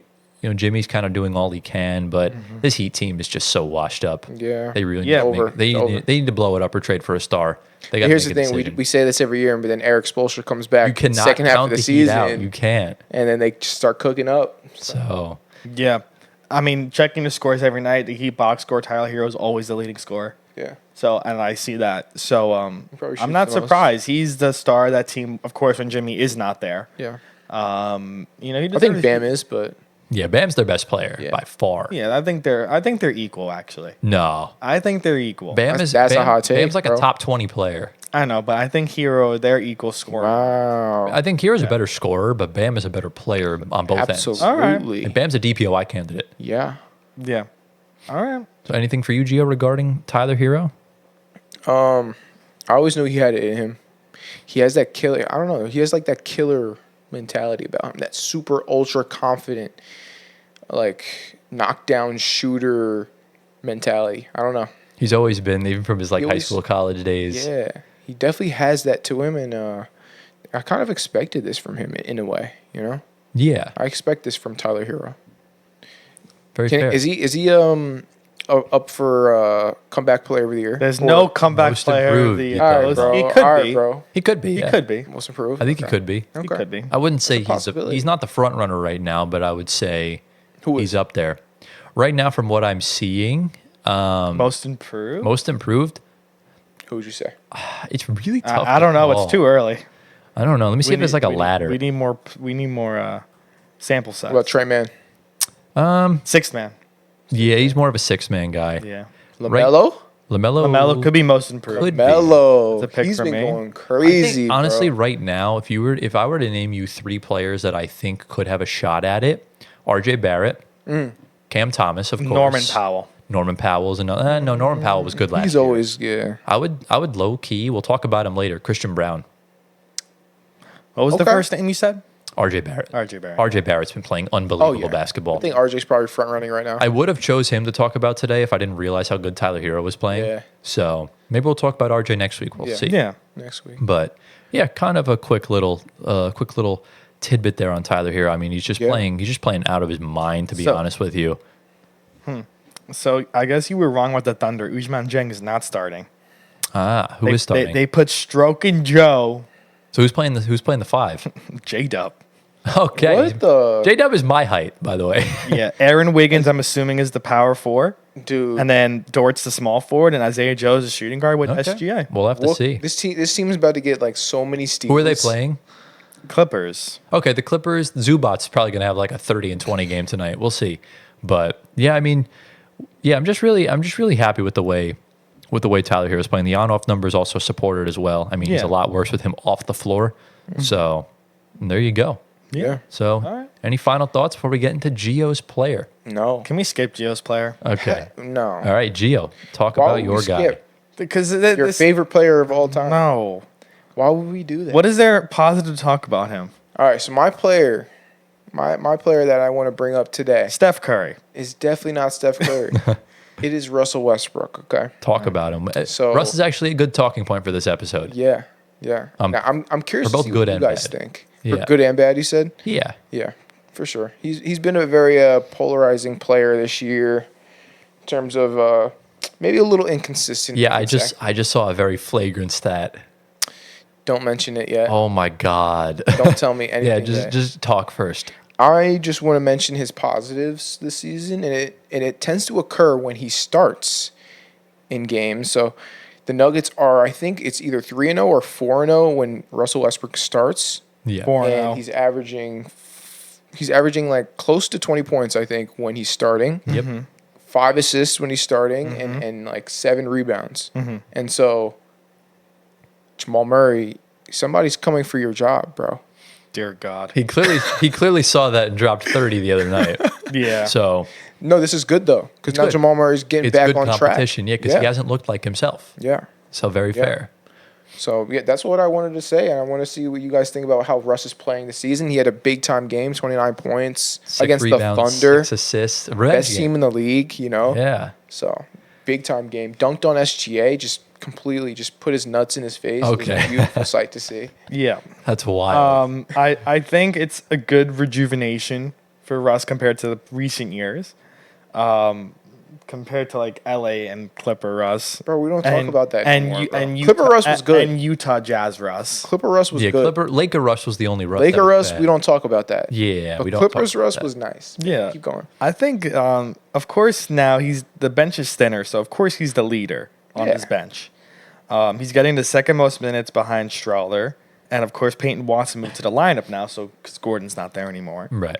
But this means more Russ time from the bench unit. Remember, we're talking about the Nuggets later, so don't talk too much about the team. So just talk about Russ. Yeah, I think Russ. he looks good. He's averaging 11, 4 and 5.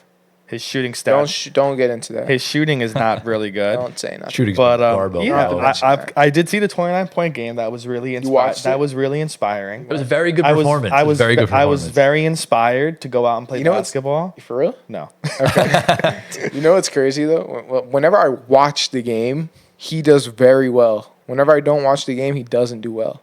Yeah. What is that saying? You just need to start watching the Nuggets. You yeah, know, I mean fact. the last 2 games, the scoring wasn't there, but the assists are there and the rebounds are there. Yeah. which is always going to be a Russ thing. That's what you need. That's all you need His from him. goal for the Nuggets was never to produce like that. It's just for energy and give Murray some competition. His turnover numbers are concerning. His turnover numbers are actually concerning on the offensive end. Yeah, and he's fouling.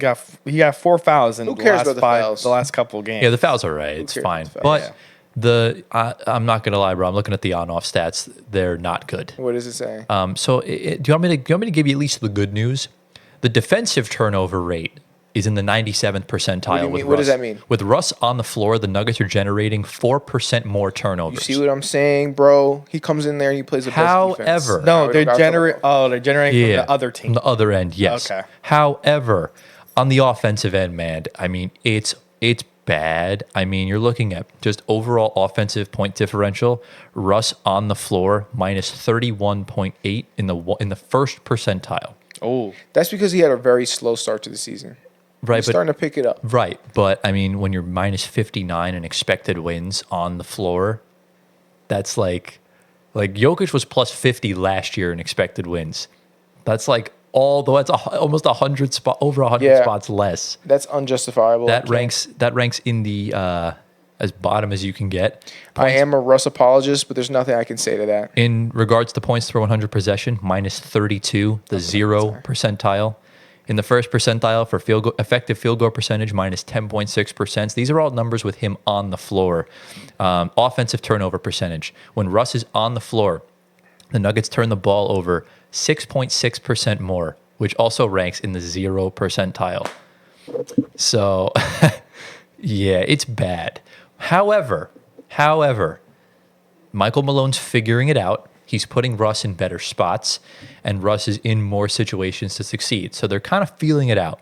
And I think his defense has been a lot better.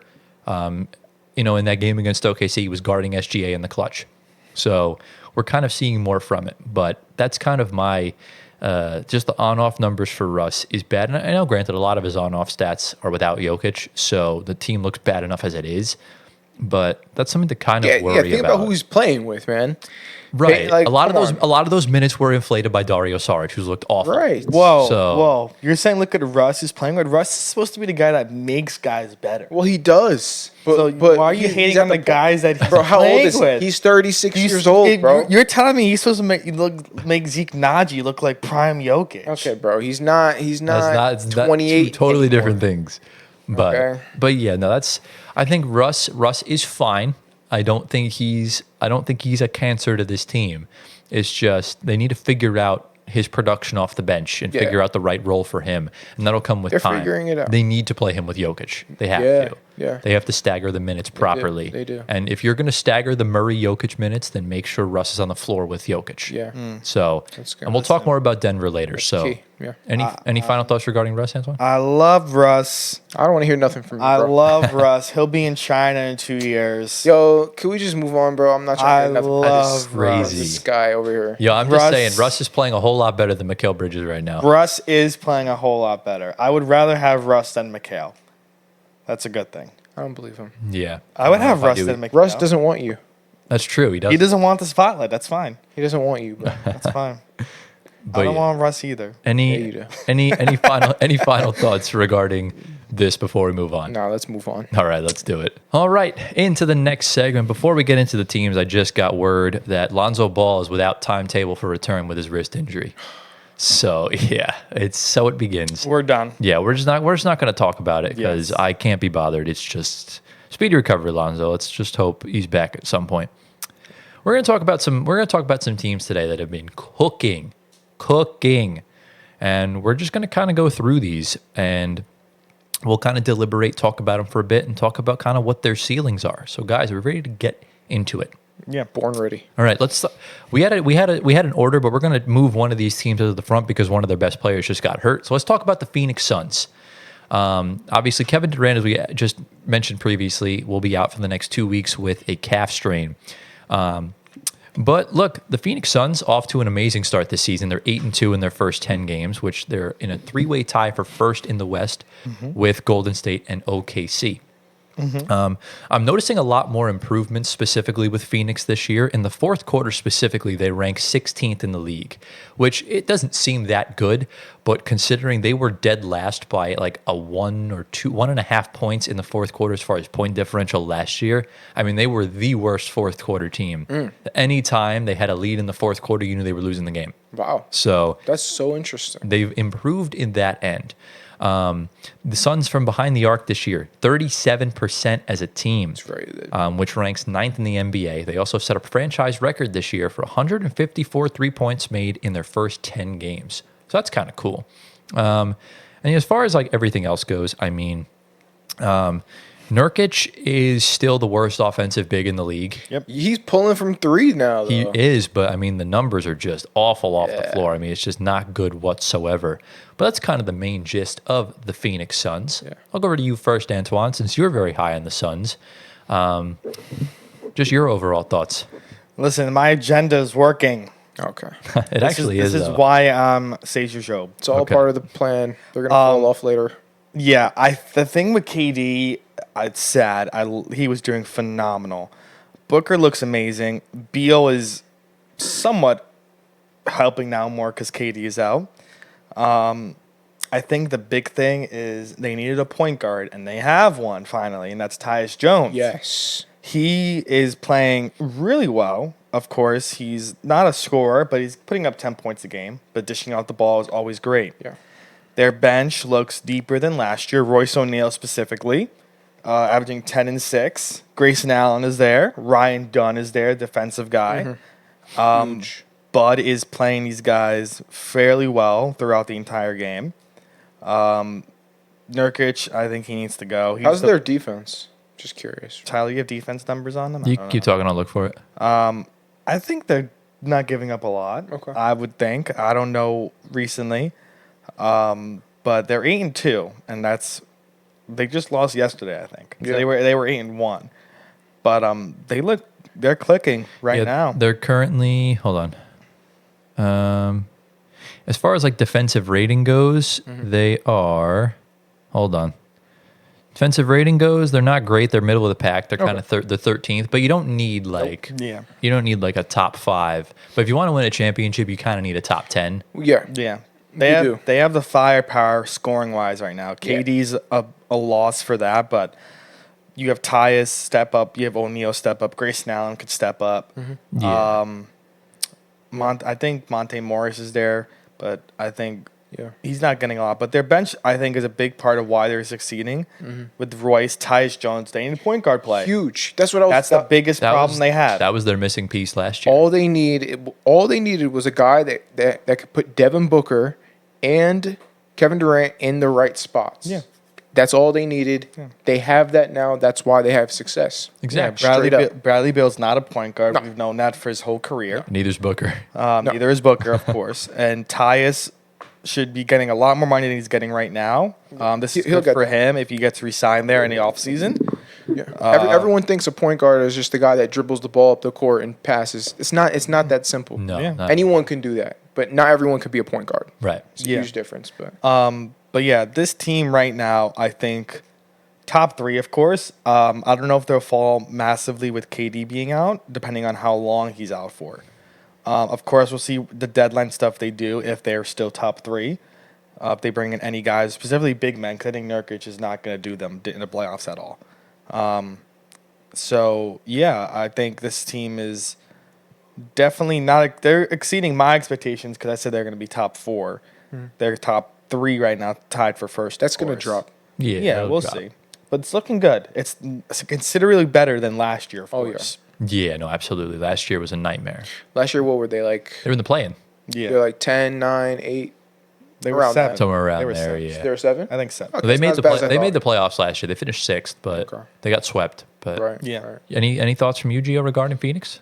I mean, yeah, like I said it already. All they needed was point guard play. They got it. Tyus Jones, he's not the tallest guy. He's not the strongest guy, not the fastest guy, not the best shooter, but he knows how to play his position, and he's putting those guys in the right spots. They're great offensive players, so it's not much you need to do. Yeah. And Tyus, he fits that role almost perfectly. Not perfectly, but he's doing a great job. I would arguably say perfectly because you don't need a star player running your point guard since you Right. have stars at Okay. your 2, 3, and Good 4. point.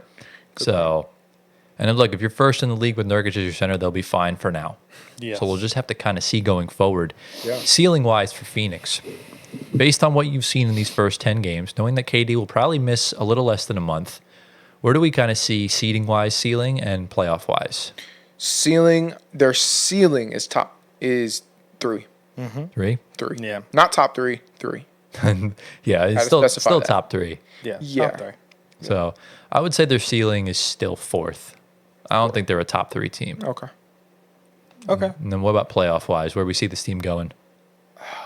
Man, Kevin Durant in the We have to see when he playoffs. comes back. No, I don't know. The way Kevin Durant's been playing, if he keeps it up and injuries don't plague the season, this can be scary for Conference other. finals. Like, he can compete with the best of them. Yeah. Like, he can compete with Luka. He can go head to head with Jokic. Like, he's that type of player at this age.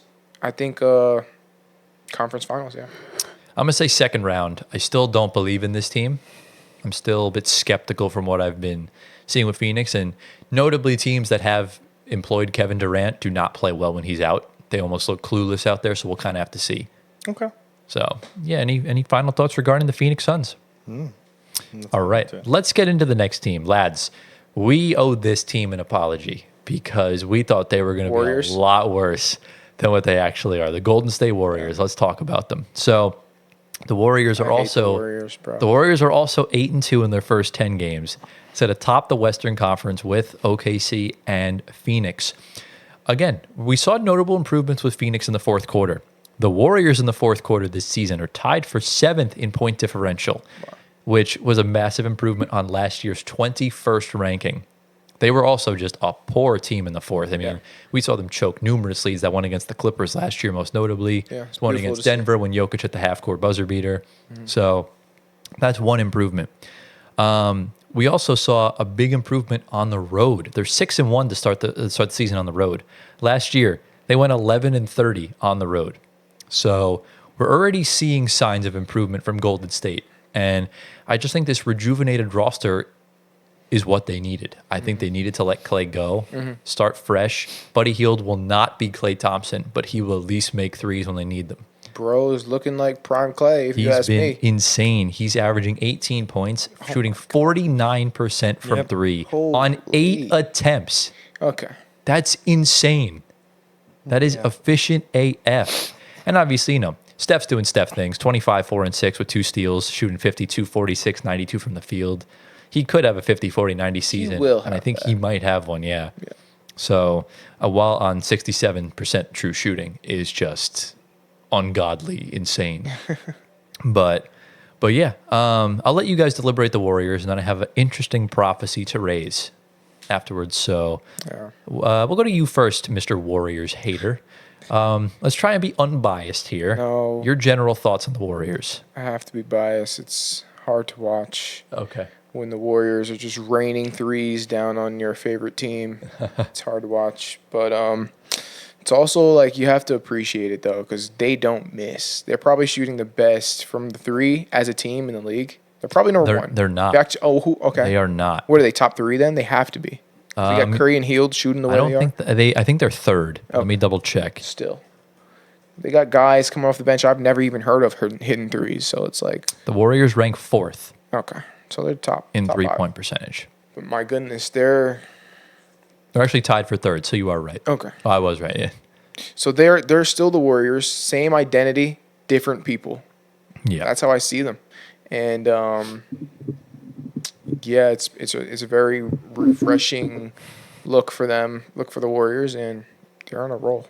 They're on fire. What about you, Antoine? I think this is a combination of bringing in the right veterans, which is Buddy Hield, Kyle Anderson, DeAnthony Melton, of course, because they've all been doing good. Moses Moody as well. They signed him the day before the season began. And then their rookies, Pods, has been a little under, I guess, utilized, but Kuminga just moved to the bench. He's been doing really good on the bench He's hitting threes. as the sixth man. Yeah. He's kind of the guy they moved down. I think they put Trace Jackson Davis back into the lineup now. And, of course, Kevon Looney's still doing his job, which is rebounding. Yeah. I think it's just an all-round greatly built team with the right veterans that fit the Warriors culture. Yeah. That's what it boils down to. I do expect this to fall soon. Okay. Because I don't expect them to keep this. I don't expect Buddy Hield to shoot 49% from three for the rest of the year. That's as unsustainable as it Yeah, gets. well- Yeah, and I don't expect most of those guys. I don't expect Kuminga to continue hitting these 3-pointers that he's hitting. He'll be good, though. He's going to be good. He's going to be a good player, but I don't expect him to keep shooting the way he's shooting.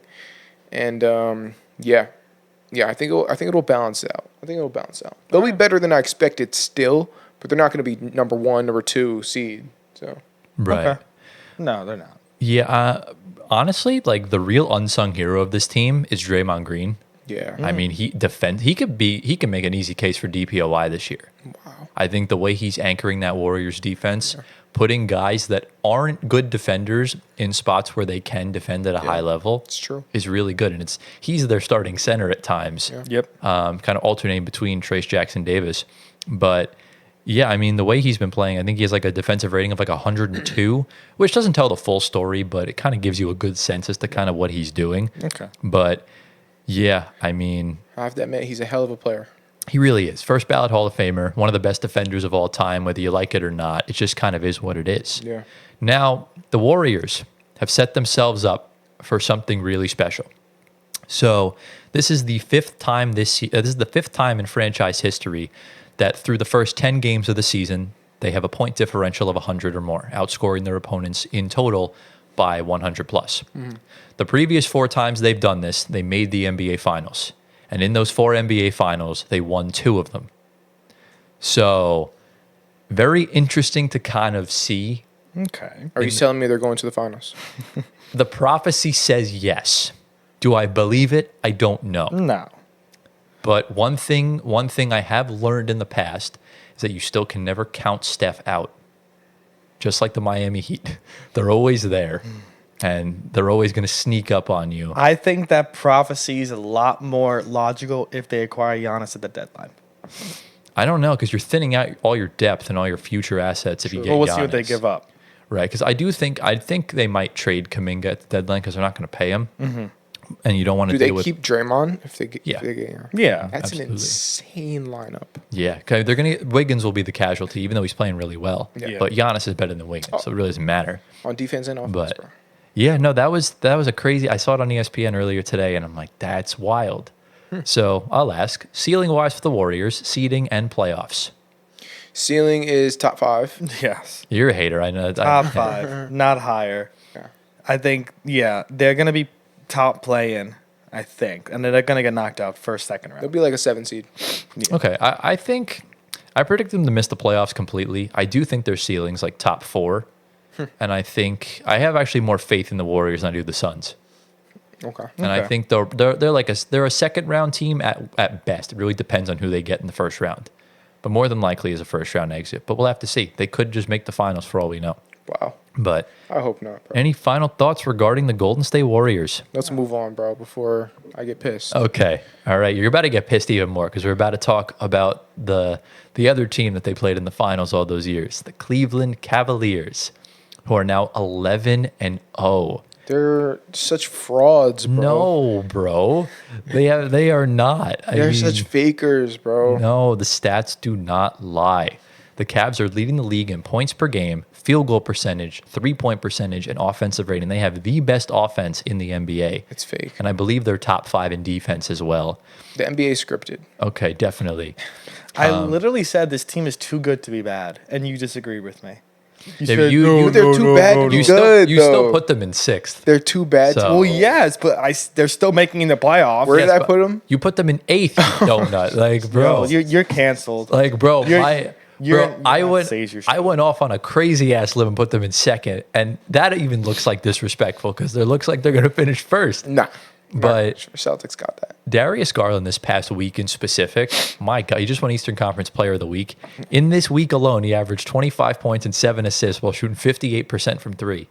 Yeah. He's I mean, very what? good. Like, that is Looks good. insane. Looks good. Evan Mobley looks great. Yep. I Yeah. mean, Kenny Atkinson really shows that bad coaching really holds a team back. I told you. What did I say about JB Yeah, Bickerstaff? Why do you think the bad. Pacers look so He's bad? garbage. Pacers have Rick Carlisle.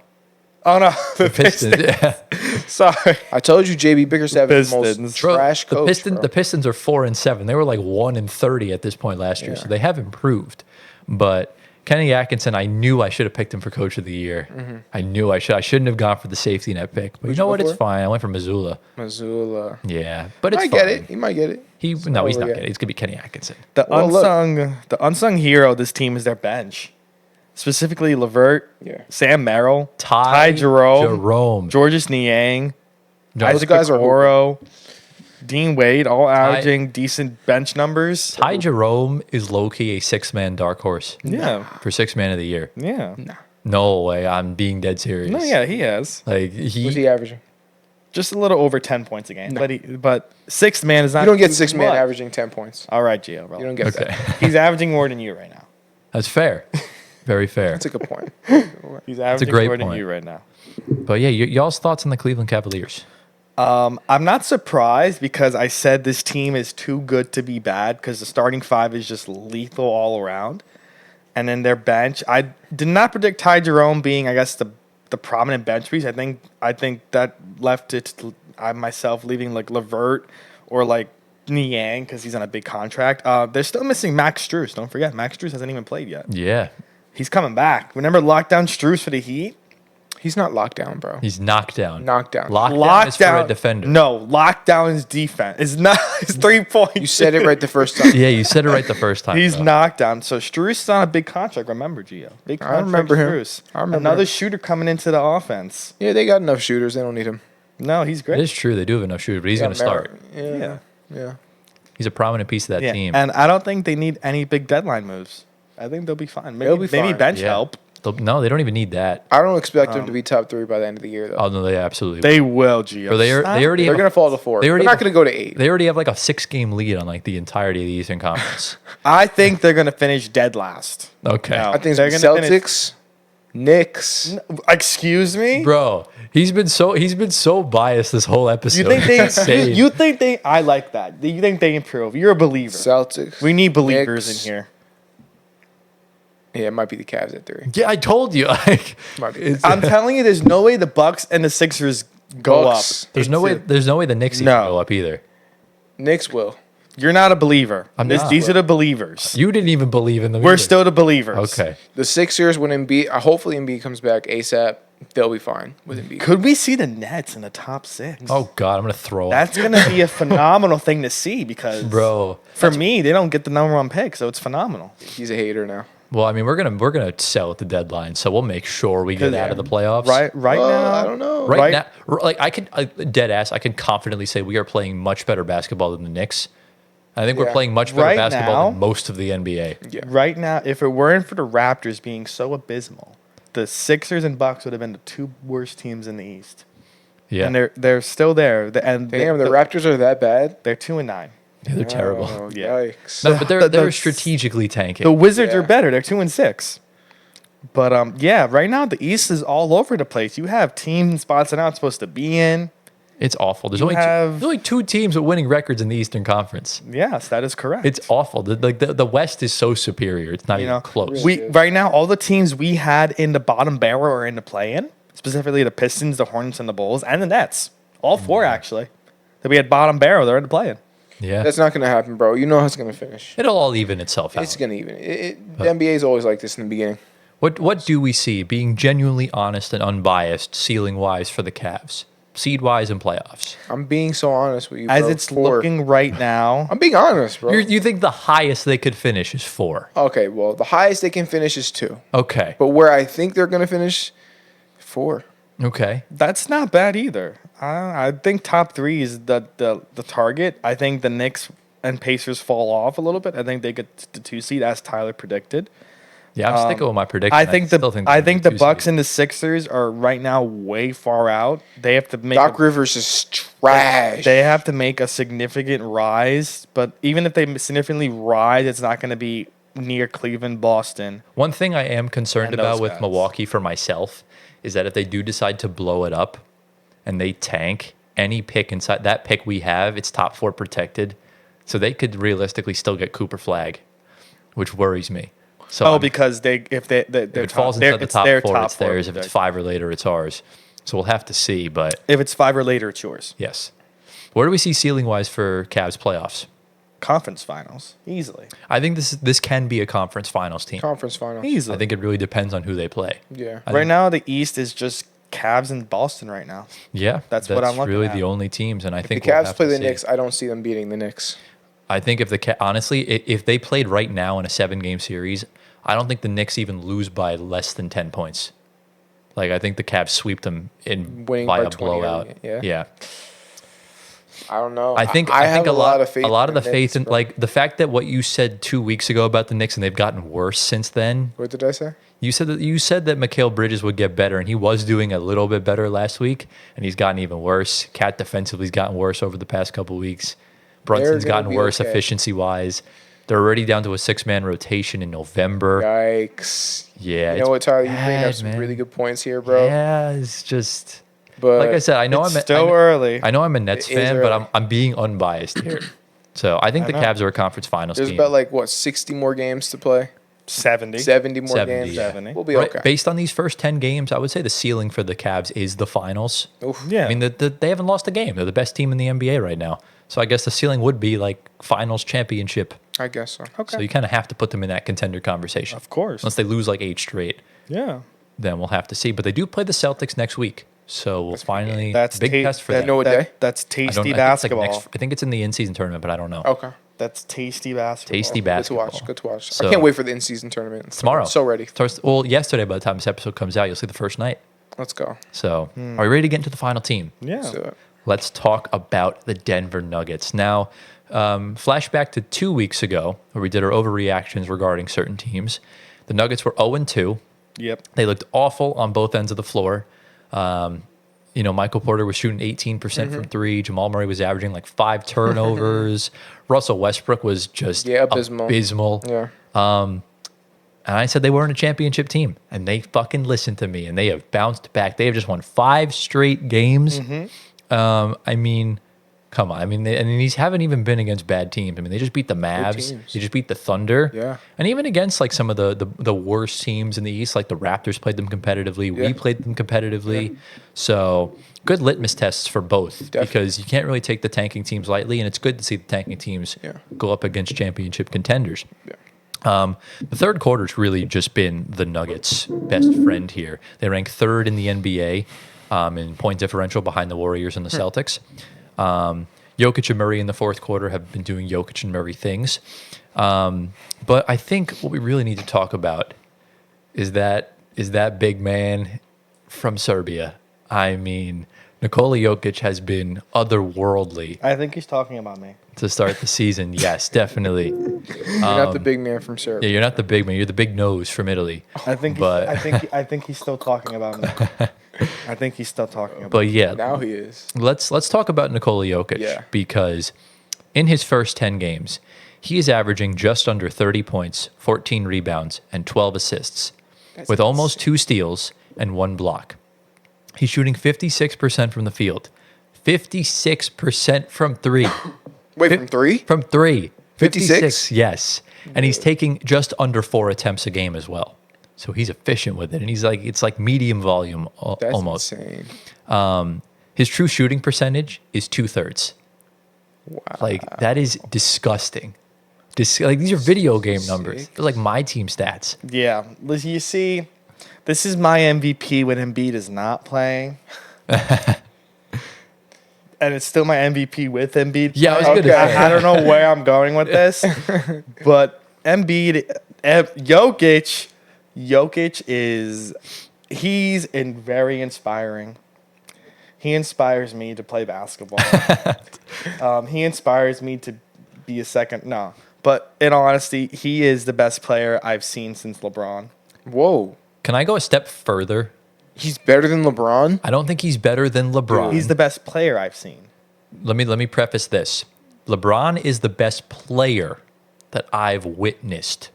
But if we're talking about just all around, just offensively, I've never seen a better When is the player with my own eyes. When is the last time you've seen a center like average 10 or more assists in a game? Usually centers just rebound and score. I haven't seen any big man Like do in our this. era, did Tim Duncan average 10 Gasol. assists a game? Pau Gasol. Powell didn't Gasol. average 10 assists a game. He averaged like 6, 7 Not 10. in a different era.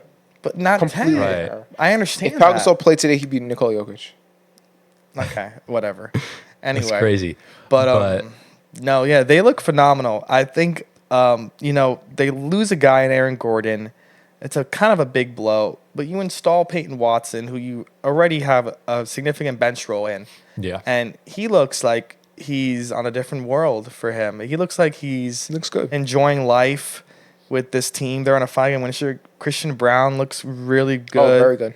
MPJ looks good. He looks phenomenal. I mean, Brown's averaging 16, 5, and 2. Oh, wow. All career highs, probably. His effective field goal percentage is almost at 65%. Wow. That's why I said he's in the most improved conversations. I love Christian Yeah. Brown. Bro. He's been playing phenomenal. I would have loved to see. He's way better than KCP. But keep going. I would have loved to see Durant Holmes because This sucks, man. that's a big pick Bro, that they need. Dario Saric minutes are so bad. It's like the Nuggets need to make a move for a center at the deadline. Valanciunas, No, he makes way too much money. Aiton, No, Rob Will, think cheaper, like Rob cheaper, Will. like Mitchell Robinson, like Day'Ron Sharp level, like money, or someone like that. Mikal Bridges. Okay, yes, definitely. But look, another thing, if you want to know a little tidbit with Christian Brown, his effective field goal percentage ranks above KD, it ranks above Giannis, it ranks above AD, and it actually ranks above Jokic. Wow. So Brown's been insanely efficient. Yeah. He's just been all over the place. Most of his shots are at the rim. He's dunking in transition. He's been layups. taking like 3 or 4 attempts from 3, and he's making Has he? like almost 50%. Is he? Yeah. Whoa. you know- if he continues this is a championship team. He's shooting 50% from 3 on 3.5 attempts. If he continues this is a championship team. Because I repeat that. we talked about this before the season. He's a much better defender than KCP. Yeah. But KCP is like a career like 40-something% 3-point Is he shooter. actually? KCP is a lethal shooter. Yeah. Oh, I didn't realize he was that good. You know who's not having a lot of fun right now, missing out on his Denver fun? Who? He just said his name. That's KCP. performing abysmal in Orlando. I mean, he's making $60 million. I don't He's think chilling. he's really that upset. He's chilling. He already has he has 2 championships. I think he has the most rings this decade out of any NBA player. Him and 2 Drew rings? Holiday. Yeah, him and Drew Holiday have 2. Wow. So I don't think he's that fussed. What But about Curry? Oh wait. Curry only has 1 in the True, decade. Yeah. true. So it's interesting, but kind of going back to Jokic for a minute, because like I said, LeBron is the best player, but just the way Jokic plays and the way he dominates the game with a team that is so bad without him, it's just he might be the best player I've witnessed with my own eyes, because I feel like LeBron is Jokic plays the game so much more differently than anyone else.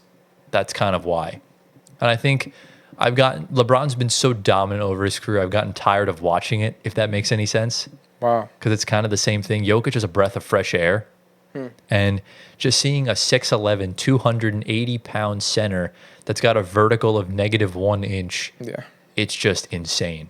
And someone who's in great shape, someone who really takes it seriously, really just hones in his craft. His touch is disgusting. Yeah, his touch is amazing. From like inside Anywhere. 5, he's just anywhere. Like even if he's taking a fadeaway one-legged backwards hook shot, it's Literally. going in. Yeah. Listen, this team is phenomenal. I love watching them because I am a Denver fan because Carmelo played there. So I have to like Denver. He's capping. He's capping. Bro. I'm a Knicks fan first, but since Melo was there, I have to be a Denver fan. I mean, Bro, you can hop on the bandwagon. to be I'll allow it. But I mean, to be fair, like Jamal Murray was the Knicks pick that came over from the Melo trade. So like, Dang, that's tough. unfortunate. Another thing I will say with this team, of course, their late round draft picks have been hits. I think Watson, of course, is a hit. Brown is a hit. Strother, I think, is a hit. He needs more playing time. He's okay. Durant Holmes hopefully will be a hit when he comes back. For sure.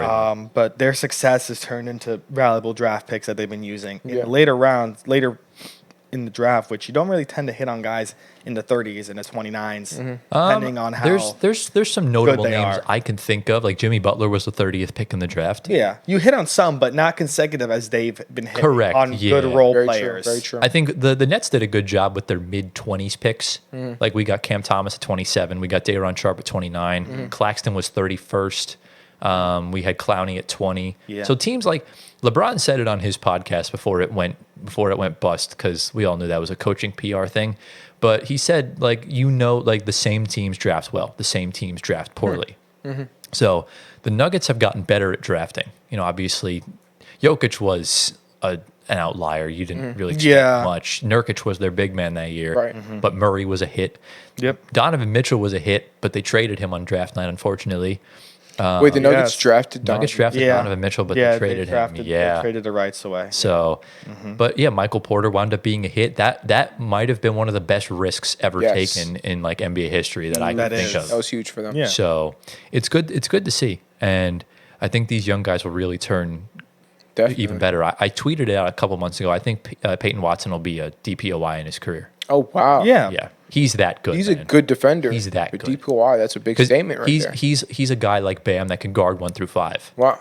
How tall is Peyton? He's like 6'9"? He's like 6'10", 6'9", somewhere around there. Hold on, I have it here for you. But he's probably 6'8". Yeah, Peyton is 6'7". 6'7". Okay. The NBA measures things differently. Like Wemby's really like 7'5", but they measure him at like 7'3". But you know why? You should like him. He's a UCLA alum like Russ. Yeah. Well, Russ. That's what I'm saying. Russ was his mentor. Team chemistry. Because he knew about him beforehand. Another level.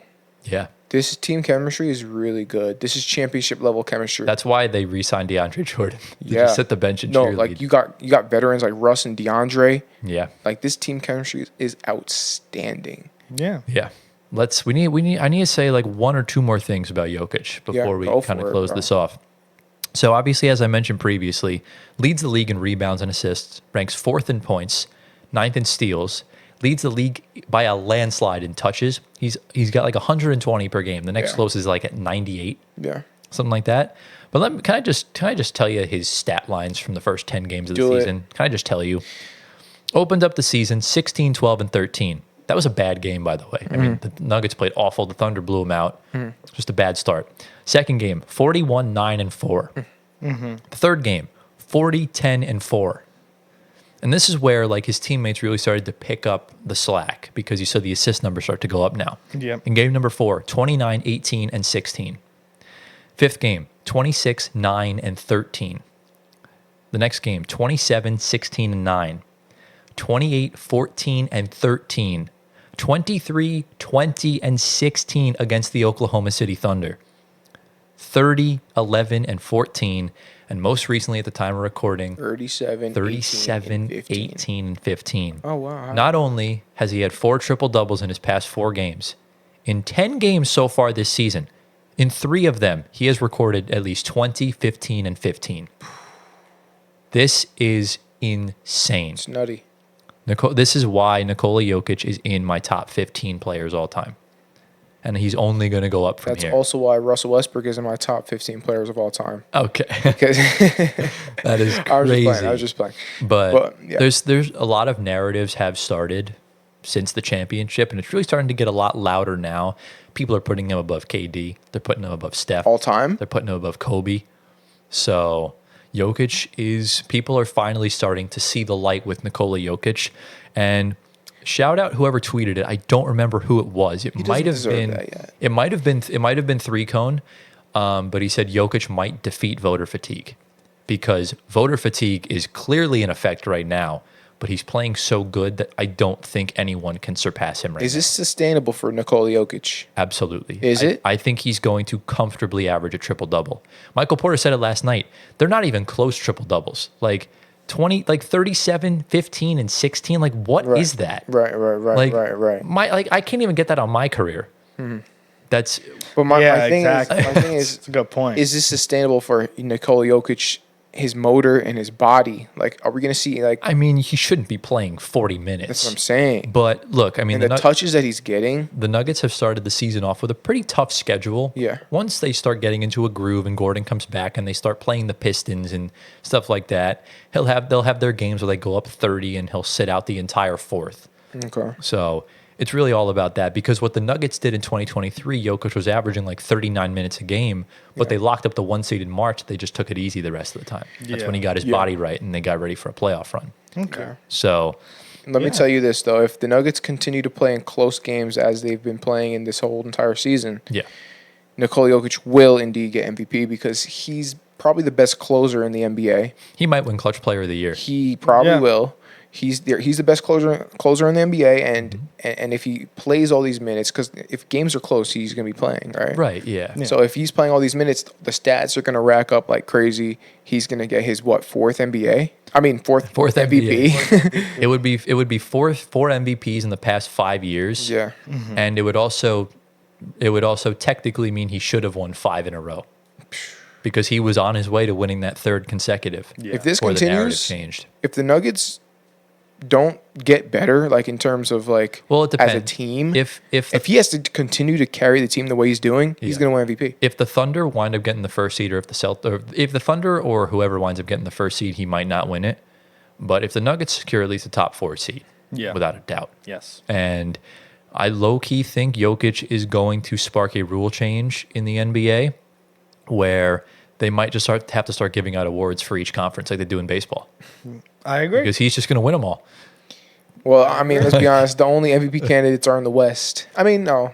Jason Tatum's Tatum, deserving, right? yeah. If Donovan Mitchell keeps playing like this, He's playing then- okay. But if the Their Cavs team get the is first seed, yeah. Yeah. So it really depends. So we're witnessing something really special with Nikola Jokic, and Yeah. I mean, we'll see. I mean, we all picked the Nuggets to win the championship this year, so we really don't need Yeah. to discuss ceiling wise. Cool stat, Okay. really quick. Yep. The Nuggets team Mm-hmm. accounts for 20% of all triple doubles in NBA history. And they're all by Jokic. And Russ. Oh, and the stat I saw earlier. Remember last year when he was plus 51 in expected wins? The first Yeah. 10 games of the season, he's plus 67.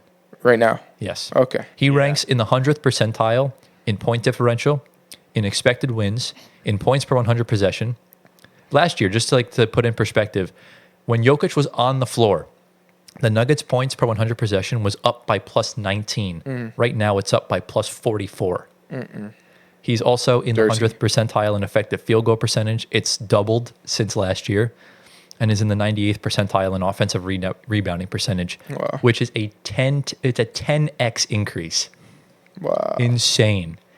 So Yeah, man. there you go, man. That's MVP level. Nikola Jokic. Clap it up for the brother. Clap it up for him. So, yeah, we wound up talking about Jokic for a little bit longer than we thought. Hey, but it's worth it. It was worth it because this man is truly special. And I'm glad we get to cover the NBA in his peak. Yeah. So, any final thoughts before we move on to shower thoughts? Let's move. Let's go. All right, into the final segment, lads. It's time for Shower Thoughts, the segment that racks our brains and makes Antoine turn super sus for no reason at all. So last week, I believe you talked about making the All-Star weekend better, correct? So if you guys want to go check that out. The link to episode 30 is in the description below. Go watch it. This week, it is Gio's turn, and he's bringing us a different concept for Shower Thoughts this week. Yeah. So Gio, you want to just explain what it is, and then we'll get into it? Absolutely. So today I'm going to give you guys a jersey number, and you guys are going to have to think of a player in the NBA that wore that jersey number. You have 3 to 5 seconds to think of that player. So the first player that comes to mind, you're going to have to shoot, say your player in 3 to 5 seconds, and then you guys are going to have to debate why you think or why your player is better than the other person's player. Okay. So whoever says the first player, we can't choose that other player? No. Okay. If you guys say the same player, we'll just move on to another number. Okay, fair. Or if you want, you can just talk about the player. Yeah. But Okay. so you guys understand? Ready? Yeah. Yeah. Okay. First number is 1. 3 seconds. Oh, 1, God. 2, Can think of anyone that wore 1. 3. Do you have a player? Wemby. Wemby is Do crazy. you have a player? Did T-Mac wear 1? Yeah. Okay, Yeah. I'm going with T-Mac. Go. Why is Wemby better than T-Mac? Why is T-Mac better? Oh, I don't. Go. Wemby Debate. is better all around right now because it's a different type of player, and he's on the trajectory to be one of the best. Okay. It's a lot of ifs. It's a lot of ifs. Correct. I'm choosing a current player. Correct. Yeah, I mean, T-Mac, a total bucket. Yeah. Wasn't a cone defensively. Just all-around good player. I mean, this is kind of an easy start because he Yeah. chose someone that's in their second year in the league. I mean, still, Anthony, you can make a case here for Wemby. Come on. Like, It he is, has the 'cause- most potential that any Yeah, player in the it's- history of well, the NBA yeah. has. Yeah, Make a case exactly. for him, bro. No, that is the case. He's That's gonna the be. case? He's the trajectory to be one of the best players of all time. We witness. Yeah. We'll never see another player like him of his stature. Yeah. And what he does. T-Mac is kind of a prototypical point guard, shooting guard. We've seen that already. But of course, he was one of the best to do it. Right. Yeah, I mean, T-Mac didn't need to be an alien to be good. Correct. He Right. is the alien. Yeah. Yes. I mean, T-Mac was tall himself, and he can knock down. Exactly. He's like, what, 6'9"? Yeah. And he was very portable too because you could play him at the 3, you could play him at the 2. So Even the 4 sometimes. yeah, it really just depends on who you were playing against, I guess. T-Mac, yeah. Hell, Yeah. Good start. Good So start. this is a good warm up. Yeah. Next number is number 9.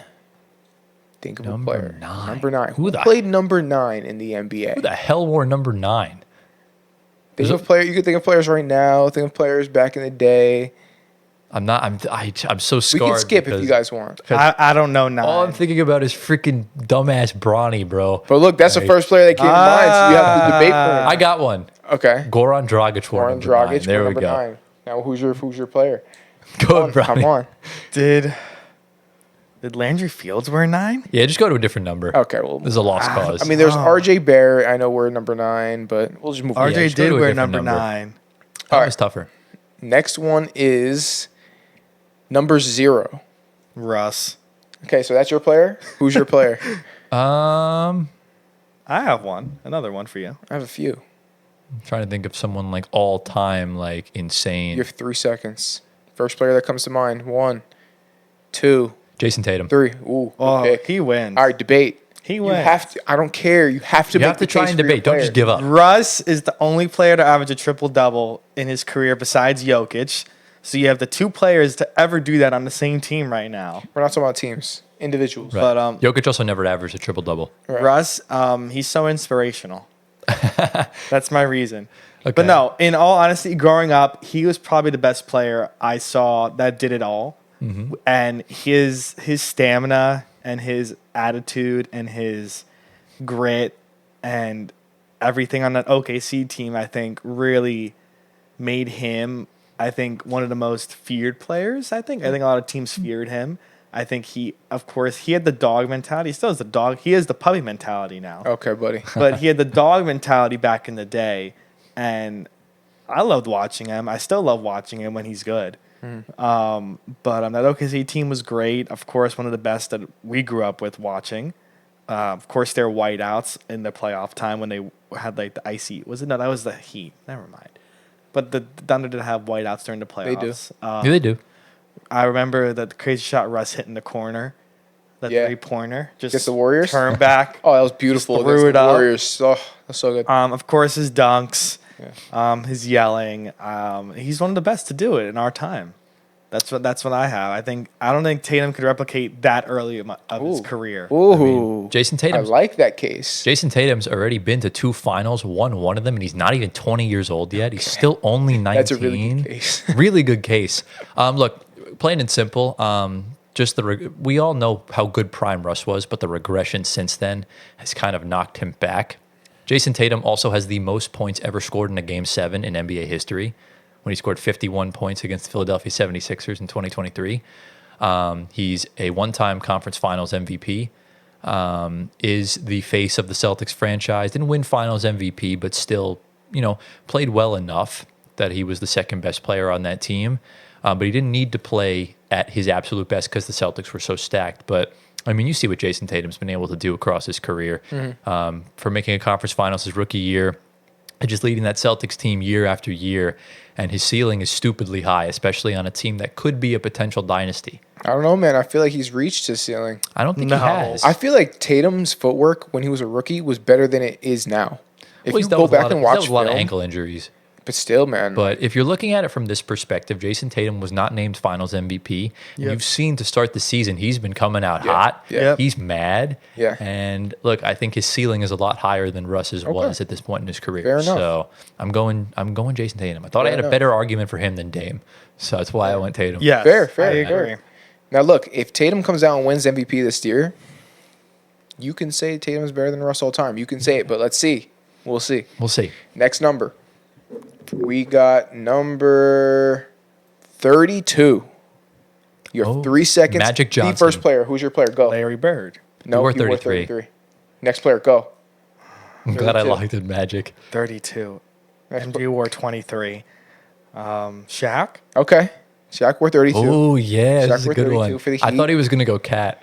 Yeah, he could have. Yeah, he could have. Shaq. This This is a a ton of Lakers players, yeah. debate. Shaq versus Magic. These two are 4 and 5 on my all-time lists. I have Magic. Oh no, I had 5 and 6. I have Magic higher.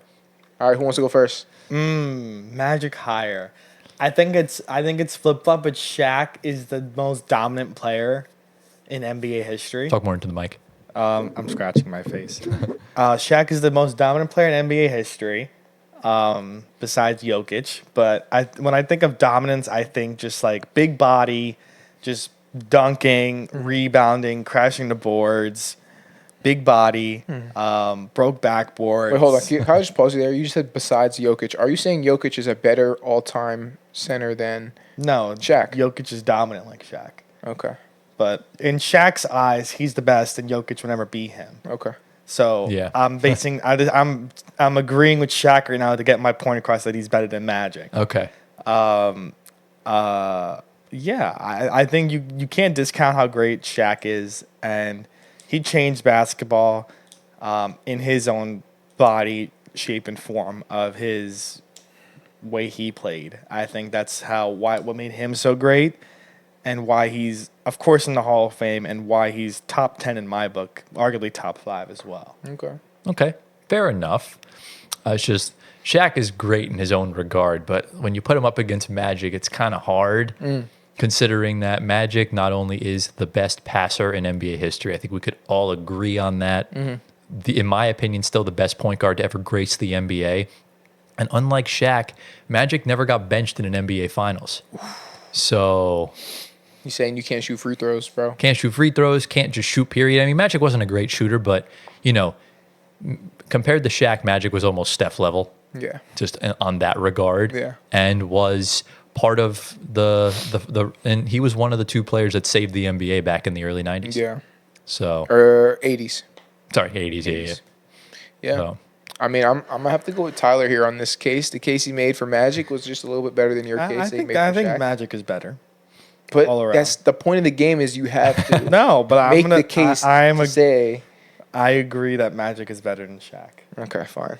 he either Unfortunately. takes credit for predictions he doesn't make, or he instantly just agrees with a different opinion. I think Shaq is way better. Anyway, go ahead. All right, do next, like two or three more. next number is number 2. Can we think first player that comes to mind? It could be the worst player, but you Kawhi have Leonard. to say it. Kawhi Leonard, go. John Wall. Okay, let's go. Oh. I like this one. Okay. 2 injury-prone players. Yeah, I mean, Okay. we're not working with much here. Who's going first? You? Yeah. You have to tell me. Wait, before you go, tell me why John Wall is better than Kawhi. Go.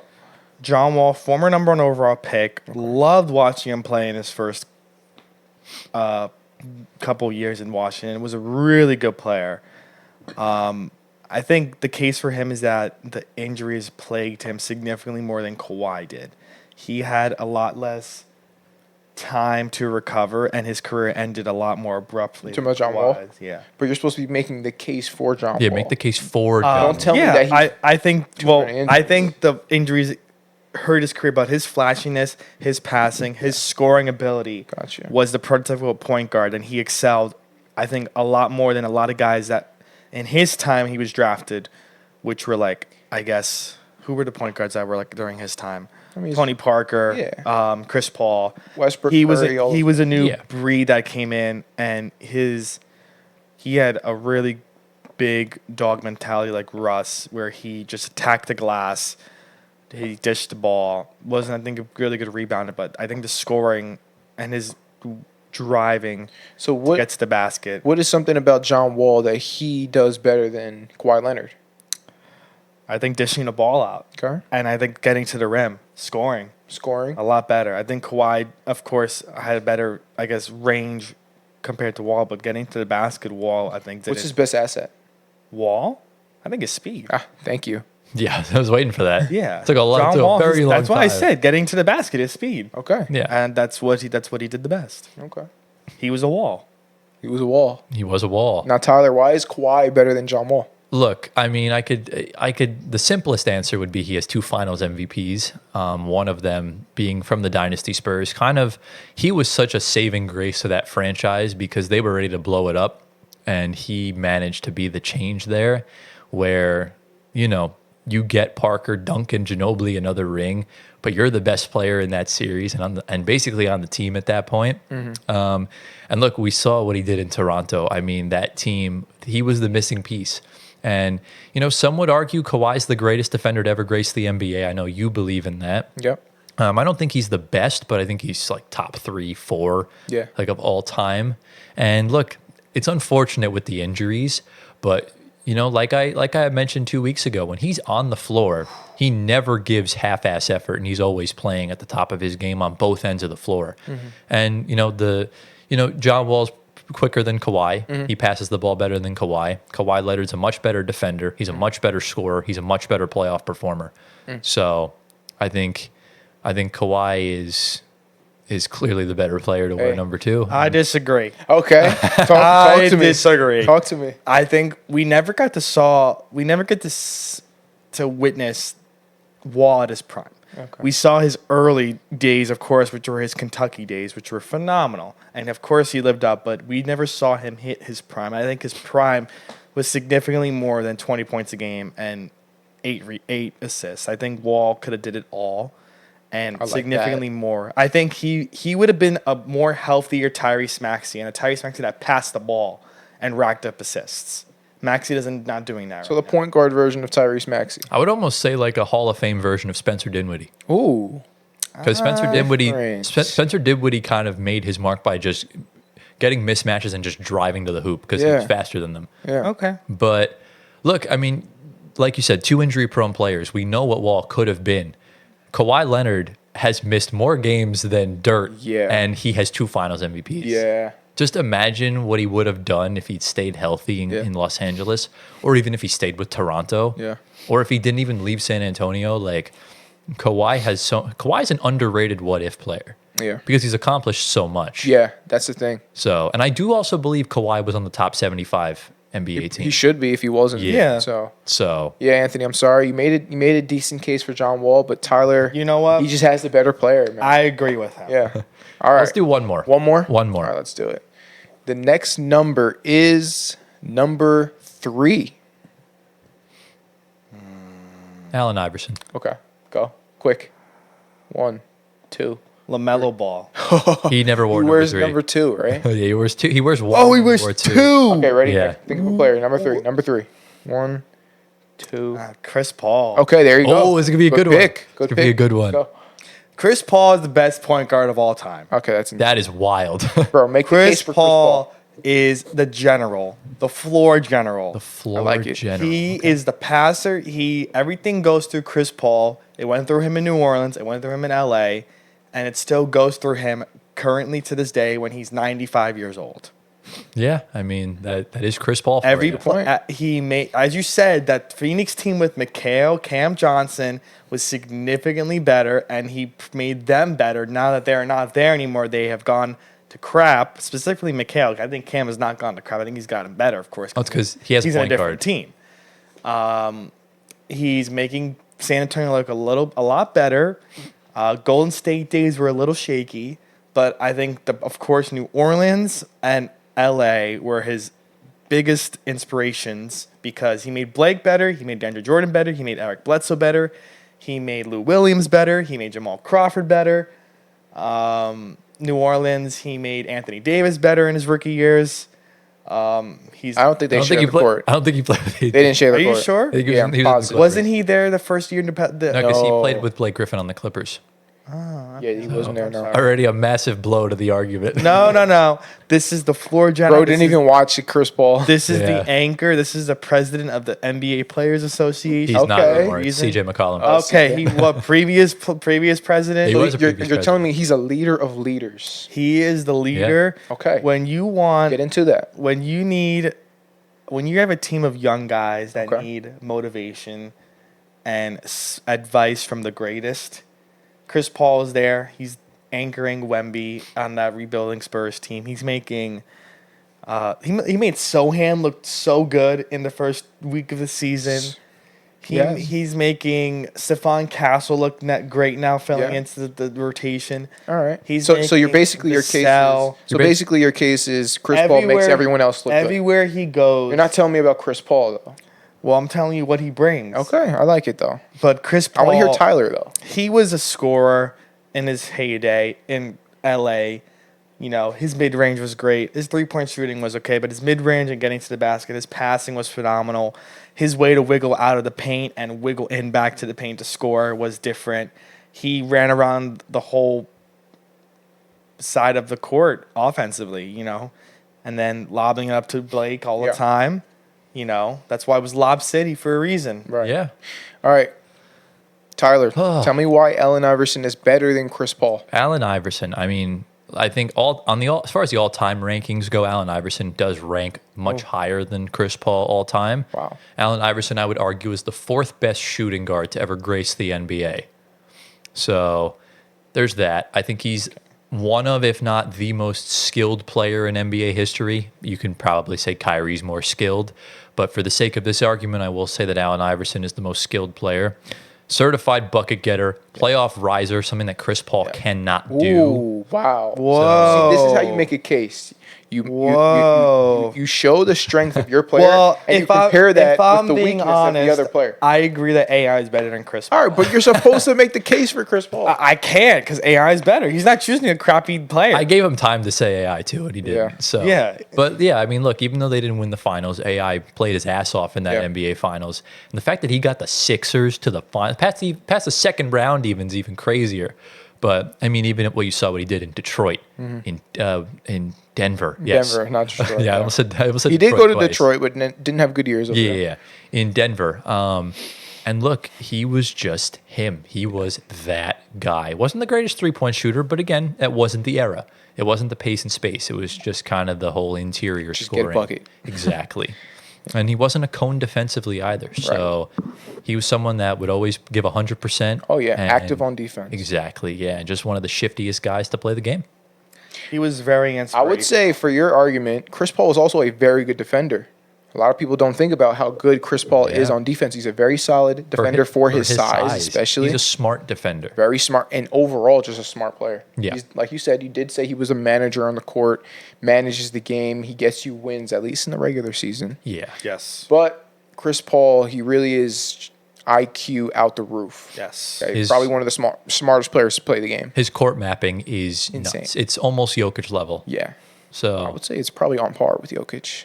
I don't know. He bro. invented That it. boy- Jokic just made it better. Yeah, he walked so Jokic is just could run. taller, so he has more opportunities to do different things. That's Chris fair. Paul, Yeah, Chris Paul had- can't I see. think- Chris Paul can't see over Wemby. yeah, he's limited. So, yeah, not bad. This was a good little shower thoughts segment. It went a little bit longer, but Yeah. we're going to cut out some of the other ones that didn't have any big dialogue. So, any final thoughts, lads? No.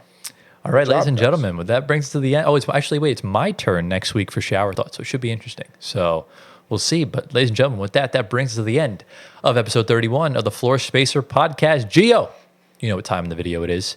For those yeah. that are still with the flow, what do they comment? Let's comment. Let's comment. Action. Action. I don't know Is there a what- reason No, why? no. Let's take that one out. Let's Okay. comment. Mobilize. Mobilize. Let's go. Let's get Okay. mobilized. All right. You know What what? are we mobilizing? A cult? I don't know. That's wild. We're mobilizing. We're on the move. We're You know what that on the means? move. On the way up. Let's get it. Let's go. So, ladies and gentlemen, obviously the in-season tournament starts already. So, hopefully you guys are enjoying it. We'll look back at these predictions in a few weeks and predict the bracket. And yeah, if you guys did enjoy today's episode, be sure to drop a like, subscribe to the channel if you're new around here, closing in on 4K. Hit the bell that way you don't miss an upload, which is every day. Follow us on Spotify. Give us 5 stars. Answer the polls, all that stuff. Follow us on our socials at Floor Spacer Pod, everything below. Our personal socials are on the bottom of the screen. Get Gio to 1 million Twitter followers, as I always have to say. You know, Yeah, it's do it. just part of the superstitions at this point. And yeah, next week we'll see what else there is to talk about. We'll figure something out. But yeah, lads, any final thoughts from y'all before we head on out of here for the week? Why did you think of mobilizing a cult? That was insane. Yeah, that was wild. So, Anyways, I don't know. It seems like you're immobilizing something. no, mobilize, not immobilize. Mobilize. No, but when you mobilize something, does it mean that you put together like an army or like... that's gathering. No, but you Somewhat, mobilize. I guess. I see what you're saying. Yeah. Fair. Fair. But yeah, that's the end of us today, ladies and Yeah. gentlemen. We hope you all enjoyed. Thank you all for watching. We love you all endlessly. And as always, we'll see you all next week in episode 32. Peace out.